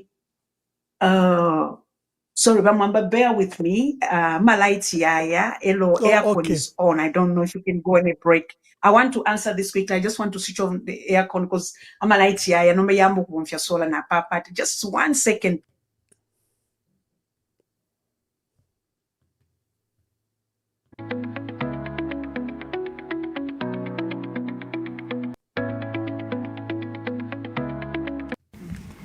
I'm also aware of the electricity problems that Zambia is facing. But despite the problems that we have with the supply of electricity in Zambia, you still supply us with electricity. Again, you would have said, we cannot sacrifice our power when we have shortage. But you still give us. Katima Mlilo town, where I come from here, is supplied with power from Zambia. When you have a power outage here, we also have power outage. But that's the brotherhood we are talking about, the neighborhood we're talking about. And we should only be grateful and continue to exist in this manner. You spoke also about the Walsh-Bendola-Lumbumbashi corridor.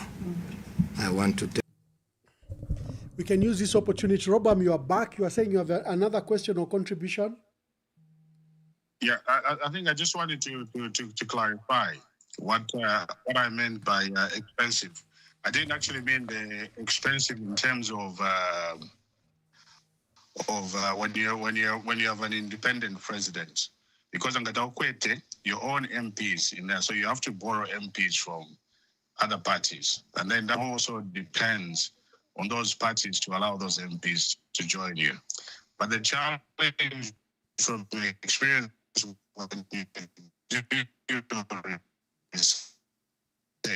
what actually happens is, if those MPs are not your MPs, they are not from your party, the challenge you're going to have is for certain people, that's one project.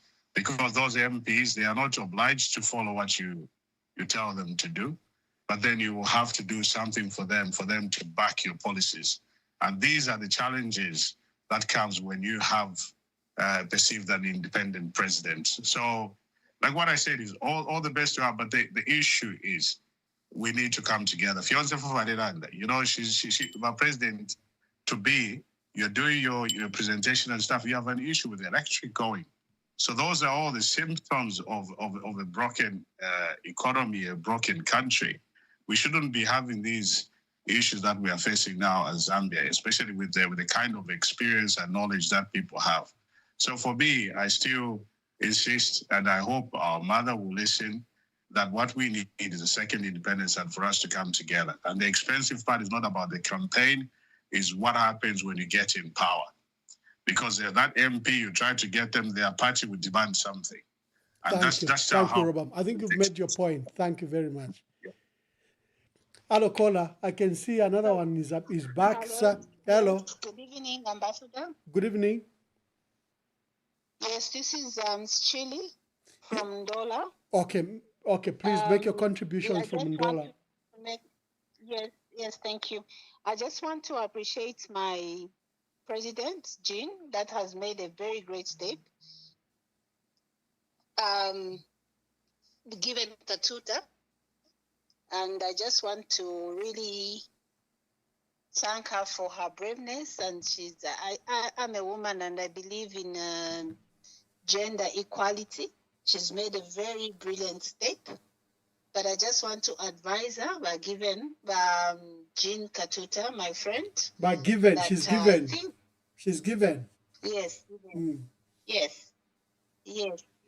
Yes. So I just want to encourage her. That's a great step that she's made. But I just want to tell her that, even as she is aspiring for that office, yes, she's in the right way, but I feel she can even be a running mate to start with, because we can always start from somewhere. I'll recommend her to, I'll recommend her to stand as a running mate for now, and then she can have a preferred candidate. For me, I think she'll make a very good running mate, especially when she goes for Anford Banda. That's what I'm thinking, because Anford Banda is still clean. Thank you very much. Thank you. They've given you a position to go for. They've even given you a political party and the candidate to go for. A total package for you. I think these must be our last calls. I'm so sorry. Let's allow, as you've seen, the crisis we have in our country, and it's visiting us. And it's a miracle that the network held. It's literally a miracle, because you are using just ordinary. You're not using Starlink. You're not using Liquid Telecom. You're just using ordinary Airtel. And I nearly canceled this program because I said I need a certain standard of network to for us to conduct this program. But it has gone flawless, and I'm glad. Thank you very much. So you can answer and make your concluding remarks. Okay, let me answer quickly. There's somebody who spoke about adoption. How are you going to defend democracy? This person called from Lusaka, Zambia. I'm not the one I'm not a political party to adopt anyone, but I will be engaging people that I'll be talking to see if they'll be interested in standing as independents. And then they'll do what they're supposed to do according to Electoral Commission of Zambia Act, and to defend the democracy. That's what I've done. That's what I've done to show the whole world and also Zambians that this is their constitutional right, and also that it was not an error for the crafters, to give freedom to those who feel they can do it on their own. And Mr. Mwapem Sonda from Kabwe was talking about load shedding. How will you do this? The load shedding, I want to say this one, Mwamba.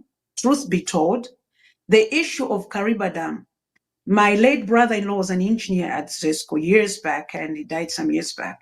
He mentioned that actually the late, may he so rest in peace, Wakaunda, was told that this, after certain years, in fact, after 28 years, this is what will happen to it.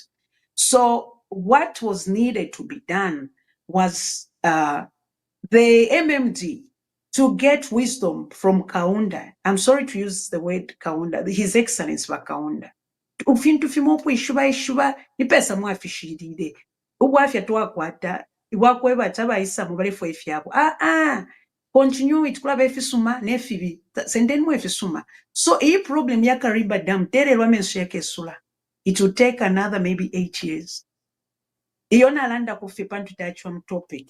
So what we should do now, tufuile ukufua yama means, not kwatelwa Playa River, yali kwata current. Kalungwish has the current. Oh, sorry, I started speaking in Bemba. We have Kalungwish River and we have Luapula. We can start generating power there. If anything, what I think should be done, each province should be able to generate its own power. I won't go into details. Just like each province should be able to generate its own revenue. I leave it there. I hope I've answered. And the jail issues of our brothers and sisters who've been jailed, this should never happen, not even after 2026, when our current president leaves the office, we should show to him that we are human beings and this is the way you treat people. No vengeance. No one should ever think of doing what has happened. If anything, I'll copy from South Africa and set up a Truth and Reconciliation Commission so that people should be reconciled. We are human beings, we make mistakes. So, pakulubuka pala chitike fintu. So we just have to pray that maybe this president, the current president, His Excellency Hakainde Hichilema, can pardon our brothers and our sisters and our whosoever is in jail. And the issue of farmers, how are you going to work on the farmers, the farmer issue? I think I always cry when I see trucks with copper. Because the proceeds that are coming from copper, we can improve our farming methods, and we can be, instead of even getting that money from copper proceeds, we get equipment. We start training our farmers. It's something so that Mwamba has asked me to speak quickly and to make conclusion. That's what I've been thinking. I'm just giving you a tip of an iceberg of what I think about farming. I'm also a farmer. Then the number, why do we have a lot of this I've answered, is we are just exercising our democratic rights, our constitutional rights. That's why we've come out, and just to show that we have people who can lead this nation. Out of the 20 million, we cannot just say we will take this person they're mentioning, we should go with this person. Even on social media page, look at these people you are saying they are popular. We cannot afford to start an uphill battle. No, we need somebody we know this one is sellable, and also this person is already known in the country. Also, I think I'm done, Mwamba, that's so. And the policy on agriculture, women, youth, and etc. from my sister Pumi. Pumi, the issue of women, and this is where we start from. If we cannot support one another, we women, we are now going to sit back hoping somebody else, a man, to do a good, to come up with a policy that will take care of women and our children, which we know this has not worked out, and especially that even some ministry have been removed. I look at women as a source of wisdom in our country. Mama Chuka Monica fought, and we expected them to be recognized. But our male folks, how they are. They've, suppressed everything. But on the police, yeah. Thank you very much for you've given Katuta. Yeah, Thank I you. think you've attempted to answer all questions, and you've given us a lot of time that I would like to thank you for sparing time to share your vision, your dreams, and your presidential aspirations. And our role is to pray for you and wish you well, like we are doing with all the other presidential candidates. Personally, I hope that all of you will come together, lock yourself in one room, even for 3 days, and give us one presidential candidate. So God bless you, and we encourage you. And now we have female candidates. We have Sharakateka, we have Dolly Kabanda, we have Madam Queen Pumi Stumbeko. We have about 4 of you in the race. This is also very encouraging that women wish to aspire at that level. I'm just seeing social media talking about my dear brother Brian Mushimba, that he has joined the race, former minister. I'll find out if it is true, but social media has been blazing, talking about that. We should not get tired the proliferation of this presidential candidate, but all of us should pray that then they should come together and, as peers amongst themselves, pick one amongst themselves who they think can lead them. And all of them should be willing to lead or be led, and then present that candidate to our country, that all of us can campaign for them. Like many callers are saying, these upcoming elections is independence 2.0. We have to fight for independence all over again. So, Madam Katuta, I would like to thank you, and thank you for sparing so much time for us. And to you, the dear viewers and the dear callers, you make this program. Thank you very much. God bless you. God bless our country.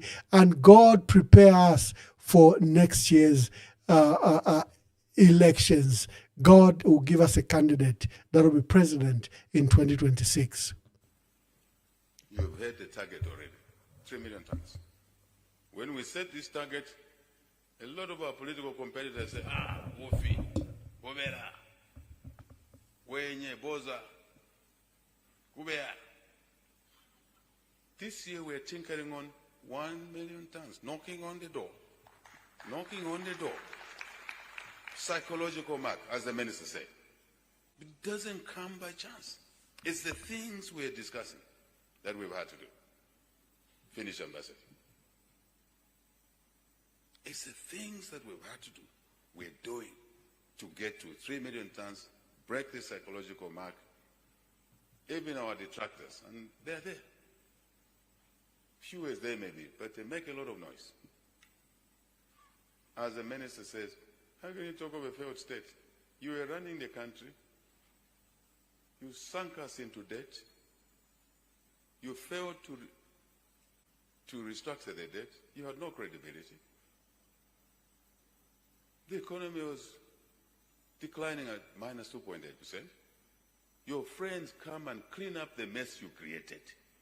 Instead of saying thank you, you're saying, no, Zambia is now a failed state. Are you talking to kids or you're talking to who? Honestly speaking. On average, in the last 4 years, this economy has grown at 5.3% per annum on average, even with the drought, from minus 2.8% to an average of 5.3%. By any standard, this is a positive move. I don't want to go into other economic factors, measures. Clear, inflation coming down, exchange rate stability, foreign reserves increasing. But someone really can issue a statement and say the situation now is worse than what it was 4 years. Where do you live? Anyway.